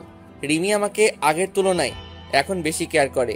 কাল বিকালে চলে যাব আবার ঢাকায়। কাউকে কিছু বলিনি কখন যাব। পরের দিন সকালে উঠে চলে গেলাম উকিলের কাছে ডিভোর্স পেপার নিয়ে বাসায় আসলাম। কিছুক্ষণ পর রিমি আমার রুমে আসলো স্বামীকে নিয়ে। এই যে এটা ধরুন আপনার চিরমুক্তির ডিভোর্স পেপার, আর আমি বিকেলে রওনা দেব। আমার কথা শুনে রিমির হাস্যোজ্জ্বল চেহারাটা নিমিষেই মলিন হয়ে গেল, আর দৌড়িয়ে এসে আমাকে জড়িয়ে ধরলো। প্লিজ, আপনি এমন কাজ করবেন না, এত বড় অন্যায় করবেন না। আমি আপনাকে ভালোবাসি, পাগলের মতো ভালোবাসি। প্লিজ আমাকে ছেড়ে চলে যাবেন না। দরকার হলে আমাকে নিয়ে চলেন, অন্তত স্বামীর জন্য আমাকে সাথে করে নিয়ে চলেন। না, তা কোনোদিন সম্ভব না, কারণ আমার মনে যে ভালোবাসা ছিল তা অবহেলায় পরিপূর্ণ হয়ে গেছে। এখন আর চাইলেও সে অবহেলাকে মুছে ফেলা যাবে না। আমি আপনার পায়ে ধরি, আমাকে রেখে যাবেন না। খুব ভালোবাসি আপনাকে, স্বামীকে আমার কাছ থেকে দূরে সরিয়ে দেবেন না। আর আপনি যদি আমাকে ছেড়ে চলে যান, তাহলে আপনি যদি কোনোদিন ফিরে আসেন, তাহলে সেদিন শুনবেন রিমি বলে এই পৃথিবীতে আর কোনো হতভাগা মা থাকে না। চিরদিনের জন্য চলে যাব না ফেরার দেশে, তখন আর কাউকে বিরক্ত করব না। রিমির এমন কান্না দেখে আমার বুকের ভিতর ভীষণ ব্যথা অনুভব করলাম। রিমি পাগলের মতো আমার পা ধরে কান্না করতে লাগলো। আমি রিমির থেকে ছাড়িয়ে ছাদে চলে আসলাম আর ভাবতে থাকলাম এখন আমি কি করব। একদিকে রিমির ভালোবাসা, অন্যদিকে মা বাবা আর স্বামীকে তার মায়ের থেকে বঞ্চিত করা। কি করব কিছুই ভেবে পাচ্ছি না। আর যদি রিমি সত্যি সত্যি কিছু করে ফেলে, তখন স্বামীকে কি উত্তর দেব? সারা জীবন স্বামীর কাছে অপরাধী হয়ে থাকব। আমি আর কিছু ভাবতে পারছি না। ব্যাগপত্র গুছিয়ে বাস স্ট্যান্ডে চলে আসলাম। আসার সময় মা আর রিমি পাগলের মতো কান্না করছিল। কাউকে ছেড়ে আসতে ইচ্ছে করছিল না। বাসের জন্য বাস স্ট্যান্ডে বসে আছি, তখন হঠাৎ করে ফোনটা বেজে উঠলো। ফোন হাতে নিয়ে দেখি বাবার নাম্বার। আমি ফোনটা রিসিভ করলাম। তারপর বাবা যা বলল সেটা শোনার জন্য আমি কোনো আশা করিনি।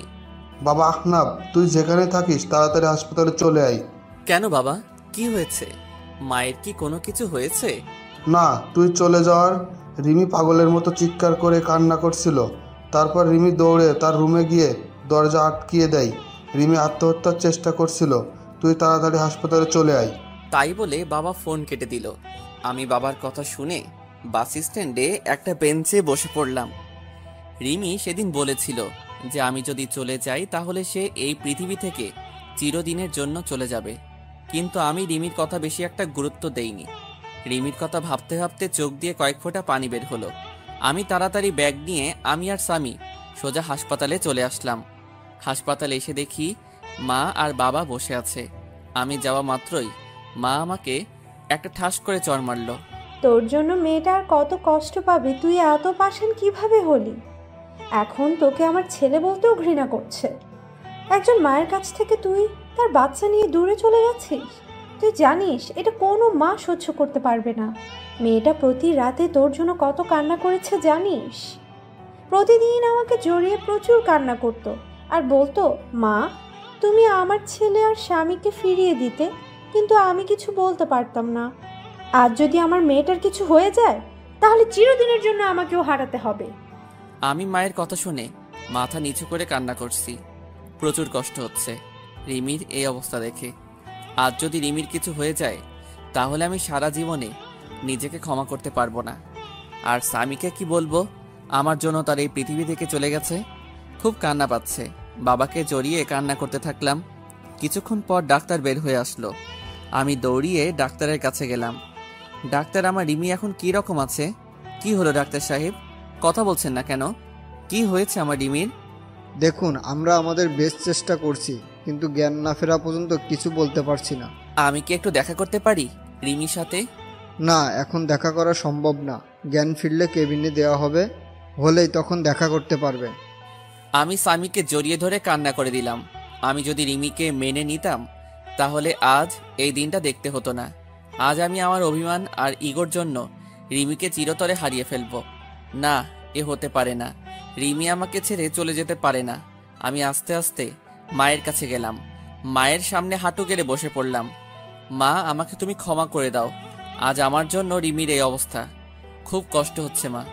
মা, তুমি রিমিকে বলো তোমার স্বামী তোমার কাছে চলে এসেছে। তুমি রিমিকে উঠতে বলো মা। মা আমার মাথায় হাত বুলিয়ে দিয়ে বলল, কিচ্ছু হবে না তোর। রিমির দেখিস সব ঠিক হয়ে যাবে। এভাবে কান্না করিস না, শক্ত হ বাবা। 17 ঘন্টা পর রিমির জ্ঞান ফিরল আর রিমিকে পাশের একটা কেবিনে শিফট করলো। তারপর ডাক্তার সাহেব আমাদের একজন একজন করে দেখা করতে গেল। প্রথমে মা দেখা করতে গেল। কিছুক্ষণ পর মা বের হয়ে আসলো। তারপর আমি আর স্বামী গেলাম রিমির কাছে। রিমি আমাকে দেখে মুখ অন্যদিকে ঘুরিয়ে নিল। আমি গিয়ে রিমির একটা হাত আমার হাতের মুঠোয় মধ্যে করে শক্ত করে ধরলাম। তুমি চিরদিনের জন্য চলে যেতে চাইছিলা, তাই না? তুমি চলে গেলে তোমার ছেলের মা হবে কে? তোমার ছেলেকে আদর করবে কে? তুমি চলে গেলে স্বামী মা বলে কাকে ডাকবে? তুমি চলে গেলে এ অমানুষকে মানুষ করবে কে? আমাদের কথা একবারও ভাবলে না তুমি? তুমি চলে গেলে আমার মা বাবাকে দেখে রাখবে কে? একবারও আমাদের কথা ভাবলে না তুমি? আমি চলে গেলে কারোর কি এসে যায়? ছেলে থাকতে ছেলেকে ঠিক মতো কাছে টানতে পারি না। স্বামী থাকতে আমি একজন স্বামী হারা, তাই আমি আর বাঁচতে চাই না। তুমি জানো, তুমি যেদিন আমার দুধের বাচ্চাকে নিয়ে চলে গিয়েছিলে সেদিন আমি মরে যেতে ইচ্ছে করেছিল। আমি আমার নিজের গর্ভের ছেলেকে গালাগালি করছি, প্রতিটা রাতে কান্না করছি যে আমি একজন মা হয়ে কিভাবে আমার সন্তানকে অবহেলা করেছি। তাই আমি আর বেঁচে থাকতে চাই না, যেখানে সব থাকতেও আমি একজন হতভাগী। এই যে তোমার স্বামী আর তোমার ছেলে তোমার কাছে ফিরে এসেছে, আর কোনোদিন তোমাকে ছেড়ে যাব না, আর তোমার কাছ থেকে তোমার ছেলেকে আলাদা করব না। এখন থেকে এই দুটো অমানুষকে মানুষ করার দায়িত্ব তোমাকে দিলাম। কি পারবে না মানুষ করতে? একদম আমার স্বামী আর ছেলেকে অমানুষ বলবে না। আর একবার যদি ওই কথা বলো তাহলে দেখিও আমি তোমাকে মার্ডার করে দেব। ওকে মহারানী, আর বলবো না। কিন্তু একটা বিষয়ে আমাকে খুব ভাবাচ্ছে। কি বিষয়ে ভাবছো? তুমি দেখি আমার স্বামীটাকে নিয়ে এত চিন্তা করছে। বিষয়টা হলো, তুমি কি খেয়ে আত্মহত্যা করতে গেছিলে যে বেঁচে গেলে? শুনলাম নাকি ফিনাইল খেয়েছিলে। ফিনাইল খাইলে কেউ মরে নাকি? বাথরুমের হারপিক খাইলে মনে হয় এত সময় সোজা উপরে উঠে যেতে। আচ্ছা, সমস্যা নেই। এবার থেকে আত্মহত্যা করতে চাইলে আমাকে বলবে, আমি হারপিক নিয়ে আসবো। কুত্তা, তুই আমাকে নিয়ে মজা করছিস? আজ দাঁড়া, তোকে আমি মেরে ফেলবো। তাই বলে রিমি আমাকে মারতে লাগলো। তারপর রিমিকে আমি জড়িয়ে ধরলাম আর রিমিও আমাকে শক্ত করে জড়িয়ে আমার বুকে মাথা রাখলো। মনে হচ্ছে রিমি তার সবচেয়ে নিরাপদ জায়গা পেয়ে গেছে। আমি রিমির মাথা উঠিয়ে রিমির কপালে একটা চুমু খেলাম। তারপর রিমি আবার আমাকে জড়িয়ে ধরলো। আব্বু, তুমি আমাকে জড়িয়ে না ধরে আম্মুকে জড়িয়ে আসো কেন? আমাকে জড়িয়ে ধরো। নাইলে আমি দাদু ভাইকে সব বলে দেব কিন্তু। তারপর রিমি আমাকে ছেড়ে দিয়ে সামিকে কোলে তুলে নিয়ে পাগলের মতো দুই গালে, কপালে, নাকে ইচ্ছে মতো চুমু খেতে লাগলো। আমি মা ছেলের ভালোবাসা দেখছি। তারপর রিমি আমার দিকে হাত বাড়িয়ে দিল। তারপর রিমি এক পাশে সামিকে জড়িয়ে ধরলো আর আমাকে অন্য পাশে জড়িয়ে ধরে রিমি কান্না করে দিল। রিমি আমাকে তার বুক থেকে এক ঝাটকায় সরিয়ে দিল। আপনি কে আর আমাকে জড়িয়ে ধরে আছেন কেন? বলেন, কে আপনি যে আমার ছেলেকে জড়িয়ে ধরে আছেন কেন? কি বলছো এসব? ফান করো না তো। আজ প্রথম আমি আমার বউকে জড়িয়ে ধরলাম আর তুমি আমাকে সরিয়ে দিলে কেন? জড়িয়ে ধরতে পারি, তবে একটা শর্ত আছে। শর্তটা মানতে পারলে তোমাকে অনেকগুলো পাপ্পি দেব। নিজের বউকে জড়িয়ে ধরতে আবার শর্ত লাগে নাকি? আমাকে জড়িয়ে ধরতে হলে একটা শর্ত মানতে হবে। বলেন মহারানী, কি শর্ত আপনার? আমাকে এখন এখানে প্রপোজ করতে হবে, আর তা না হলে আমাকে আর জড়িয়ে ধরতে পারবে না। যদি প্রপোজ করি তাহলে তুমি আমাকে মারবে না তো, আর গালাগালি দিতে পারবে না? রিমি আমার কথা শুনে হাসি মাখা মুখটা নিমিষেই কালো হয়ে গেল। কারণ আগে যখন রিমিকে প্রপোজ করতাম তখন রিমি আমাকে গালাগালি করত। আমি আর কথা না বাড়িয়ে রিমির সামনে হাঁটু কেড়ে বসে পড়লাম। কিন্তু এখন ফুল কোথায় পাবো? তখন মনে পড়ে গেল সামির কথা। সামিকে দুই হাত দিয়ে উঁচু করে রিমির সামনে ধরলাম। হবে কি তুমি আমার দিনের সূর্য, যা আমার জীবনকে আলোকিত করবে? হবে কি তুমি আমার ওই পূর্ণিমার চাঁদ, যে আলোকিত করবে আমার রাত? হবে কি আমার না দেখা স্বপ্ন, যা প্রতি রাতে তোমাকে নিয়ে দেখতে চাই? হবে কি আমার ছেলে সামির আম্মু? এই প্রথম কোনো ছেলে দিয়ে প্রপোজ করা দেখলাম। আমি তোমার ছেলের আম্মু হব। তাই বলে সামিকে কোলে তুলে নিল রিমি। এখন কি আমার বউটাকে একটু জড়িয়ে ধরতে পারি? না, এখন হবে না। স্বামী আছে এখানে, আগে বাসায় যাব, তারপর তোমাকে সব সময় বুকে শক্ত করে জড়িয়ে ধরে রাখবো, যেন আমাকে আর কষ্ট দিয়ে চলে যেতে না পারো। কে বলল আমি আমার সুইট বউটাকে রেখে চলে যাব? রিমির নাক টেনে বললাম। তারপর রিমি আর স্বামীকে দুই হাত দিয়ে দুজনকে জড়িয়ে ধরলাম। রিমি যেন আমার বুকের সাথে মিশে যেতে চাইছে। এই রিমি, আই লাভ ইউ সোনা। আই লাভ ইউ টু জান। তারপর হঠাৎ করে দরজায় ঠক ঠক আওয়াজ আসলো। আমি রিমিকে ছেড়ে দিলাম। দেখি মা, বাবা আর ডাক্তার কেবিনে আসলো। ডাক্তার রিমিকে একটু চেক আপ করে বলল আগামীকাল রুগীকে নিয়ে যেতে পারেন। তাই বলে ডাক্তার চলে গেল। কি ব্যাপার, আমার মেয়েটাকে অনেক খুশি খুশি লাগছে আজ। অনেকদিন পর মেয়েটার মুখে হাসি দেখলাম। দোয়া করি যেন তোরা সব সময় এমন খুশি হয়ে সুখে শান্তিতে ঘর সংসার কর। রিমি মায়ের কথা শুনে কিছুটা লজ্জা পেল। কিছুক্ষণ পর একটা মহিলা এসে রিমিকে জড়িয়ে ধরে কান্না করে দিল। রিমিও সেই মহিলাকে জড়িয়ে ধরে অঝোর ধারায় কান্না করে দিল। আমি আস্তে আস্তে বাবার কাছে গেলাম। বাবা, এই মহিলাটা আবার কে? একে তো কোনোদিন দেখিনি। আরে বলদের বাচ্চা বলদ, এটা রিমির মা, তোর একমাত্র শাশুড়ি আম্মা হয়। কি? আগে বলবে তো যে ইনি আমার শাশুড়ি হয়। আসলে রিমির মাকে কোনোদিন দেখিনি, তাই চিনতে পারছি না। আমি তাড়াতাড়ি গিয়ে রিমির মার পা ধরে সালাম করলাম। রিমির মা আমাকে দেখে কান্না করে দিল। তারপর কিছুক্ষণ গল্প করে সবাইকে বাসায় পাঠিয়ে দিলাম। মায়ের সাথে স্বামীকেও বাসায় পাঠিয়ে দিলাম। আমি সারা রাত রিমির পাশে থাকবো, তাই সবাইকে বাসায় পাঠিয়ে দিলাম। এই, তোমার ক্ষুধা পেয়েছে না? না, আমার ক্ষুধা নাই, তবে কেউ যদি আমাকে নিজের হাতে খাইয়ে দিত তাহলে একটু খাইতাম আর কি। এত ঢং না করে সোজাসুজি ভাবে বললেই হতো। কি আমি ঢং করছি? দাঁড়া, ওখানে আমি আসছি। আমি আর দাঁড়িয়ে না থেকে বাইরে এসে কিছু খাবার আর ফলের জুস কিনে রিমির কাছে আসলাম। তারপর রিমির হাত ধরে রিমিকে উঠালাম। তারপর একটু একটু করে খাইয়ে দিলাম। আমি রিমিকে খাওয়াচ্ছি আর রিমি আমার দিকে এক দৃষ্টিতে আমার দিকে তাকিয়ে আছে, আর চোখ দিয়ে টপ টপ করে পানি পড়ছে। আমি রিমির চোখে পানি মুছিয়ে দিলাম। এই পাগলি, কাঁদছো কেন তুমি? তুমি যদি আমার উপর রাগ করো আবার চলে যাও, আমি সেদিন সত্যি সত্যি মরে যাব। দূর পাগলি, কোথাও যাব না তোমাকে ছেড়ে। খুব ভালোবাসি তো পাগলিটাকে, তাই আর ছেড়ে যাব না। তারপর রিমি আমাকে একটু খাইয়ে দিল। তারপর রিমির বেডের পাশে একটা এক্সট্রা বেড আছে।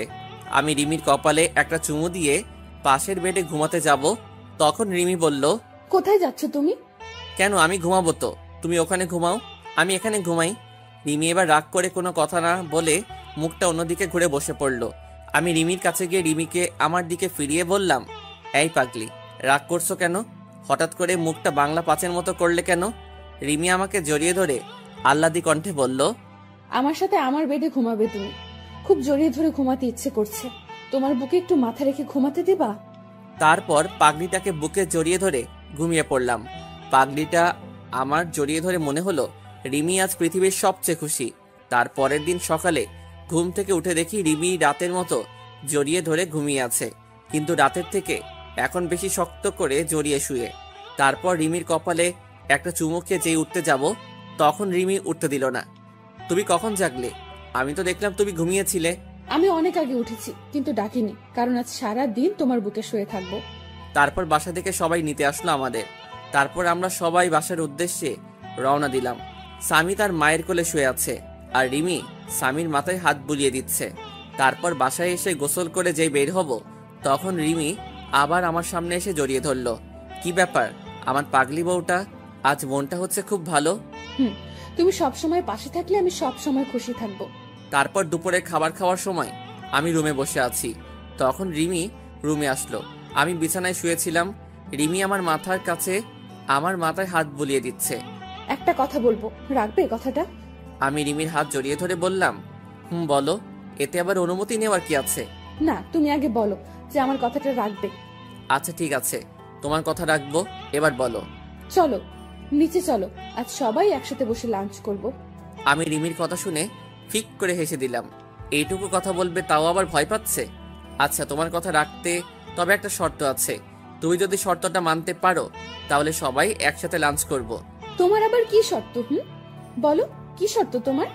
এখন আমাকে গুনে গুনে 20টা পাপ্পি দিতে হবে, তারপর আমি লাঞ্চ করব। আর যদি না দাও তাহলে আমাকে আবার কষ্ট করে বাইরে লাঞ্চ করতে যেতে হবে। আমার কথা শুনে রিমি লজ্জায় মাথা নিচু করে ফেললো। যা দুষ্টু, ওটা আমি দিতে পারবো না, কেউ দেখে ফেলবে। না, কেউ দেখবে না। আর যদি না দাও তাহলে যাই বাইরে থেকে লাঞ্চ করে আসি। তাই বলে আমি যেই উঠতে যাব, তখনই রিমি আমাকে বিছানায় ধাক্কা দিয়ে ফেলে দিল, আর আবার আমার বুকের উপর শুয়ে 4 ঠোঁট এক জায়গায় করে দিল। এভাবে কতক্ষণ ছিলাম জানি না, তবে আমার বেশ ভালো লাগছে। তাই আমি রিমির 2 গালে হাত দিয়ে আমার কাছে টেনে নিলাম। রিমি আমাকে ছেড়ে দিয়ে যেই চলে যাবে, তখনই আমি আবার রিমির হাত ধরে আবার আমার বুকের উপর নিয়ে আসলাম। রিমি এবার আমার গলা জড়িয়ে ধরে আমার বুকের উপর শুয়ে পড়ল। এই, আমরা হানিমুন করতে যাব না? ঢং দেখলে বাঁচি না। বুড়ো বয়সে হানিমুন তোমার? দাঁড়াও, বের করছি, দাঁড়াও। এই বলে রিমি আমাকে মারতে থাকলো। কি, আমি বুড়ো? তাহলে তুমি আমার সুইট বুড়ি বউ। আচ্ছা ঠিক আছে, এই বুড়োর সাথে তোমার থাকতে হবে না, আমি আবার চলে যাব। আগে আমি আর স্বামী যেখানে থাকতাম। রিমি আমার কথা শুনে আমাকে এবার শক্ত করে জড়িয়ে ধরে কান্না করে দিল। না, তুমি কোথাও যাবে না, তোমাকে আমি কোথাও যেতে দেব না। তুমি চলে গেলে এবার আমি সত্যি সত্যি মরে যাব। চুপ পাগলি, মরার কথা আর একবার যেন মুখে না শুনি। তুমি কি ভাবছো এই 5টা বছর তোমার কাছ থেকে দূরে সরে খুব খুশি ছিলাম, তাই না? তোমার কথা প্রচুর মনে পড়তো, খুব কষ্ট হতো তোমার মা বাবার কথা মনে পড়লে। তাহলে তুমি এই মাত্র বললে আমাকে ছেড়ে চলে যাবে? না, তোমাদেরকে ছেড়ে আমি কোথাও যাব না। চলো নিচে চলো, সবাই অপেক্ষা করছে আমাদের জন্য।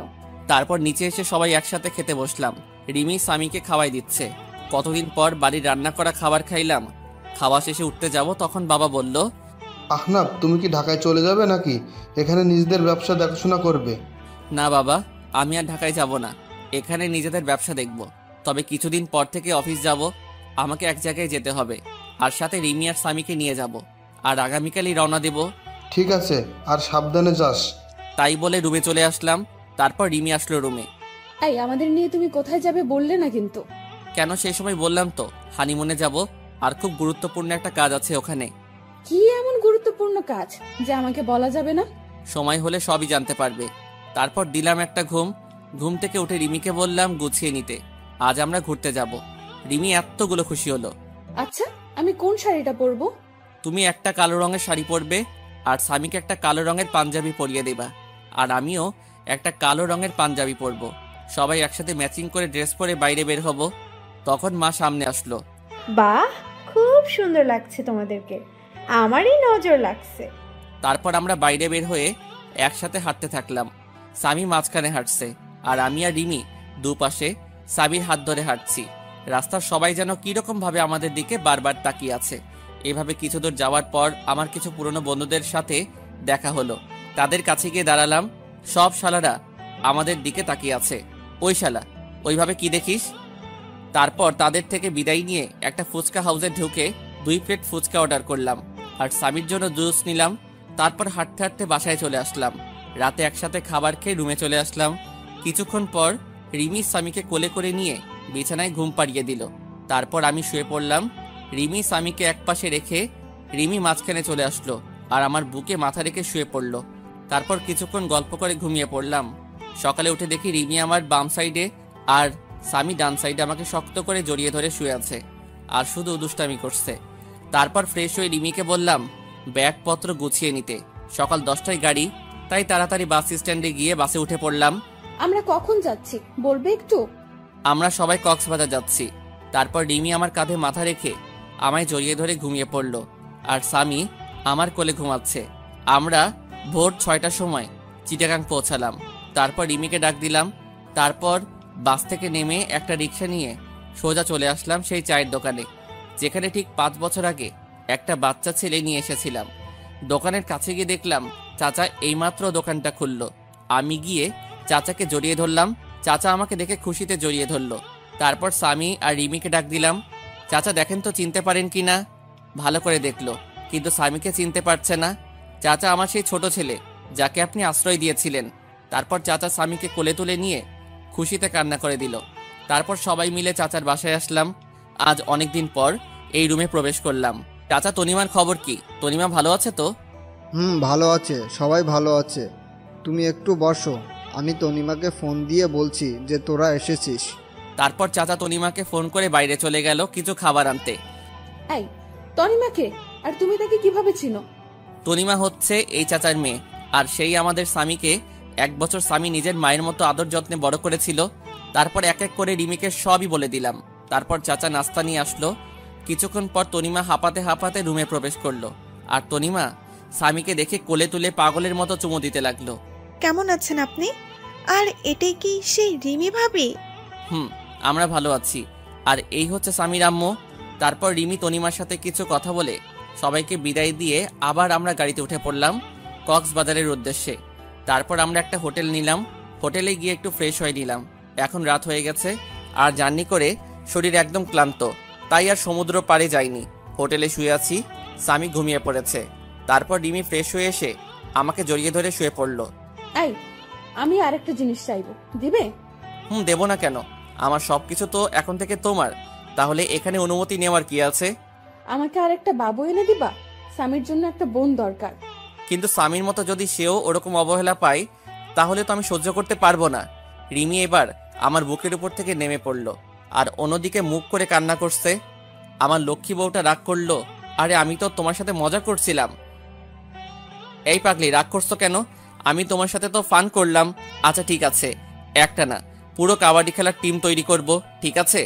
রিমি এবার আমার দিকে ফিরে বলল, প্লিজ তুমি আর পুরনো কথা বলবে না, খুব কষ্ট হয় সেই পুরনো কথা মনে পড়লে। আর কখনো বলবে না ওইসব কথা। এবার আমি রিমিকে টেনে নিয়ে জড়িয়ে ধরলাম। আচ্ছা স্বামীর জন্য একটা বোন নিয়ে আসতে হলো তো অনেক পরিশ্রম করতে হবে। যা দুষ্টু, তোমার কোনো লজ্জা নেই। পাঠক পাঠিকারও তো সব দেখে ফেলবে। আগে লাইট নিভিয়ে আসো, নইলে সবাই আবার দেখে ফেলবে। ভাইয়া ও আপুরা, এখন আমরা স্বামীর জন্য একটা মিষ্টি বোন নিয়ে আসতে যাচ্ছি। আপনারা এবার চোখ বন্ধ করেন, নইলে আবার আমার পাগলি বউটা লজ্জা পাচ্ছে।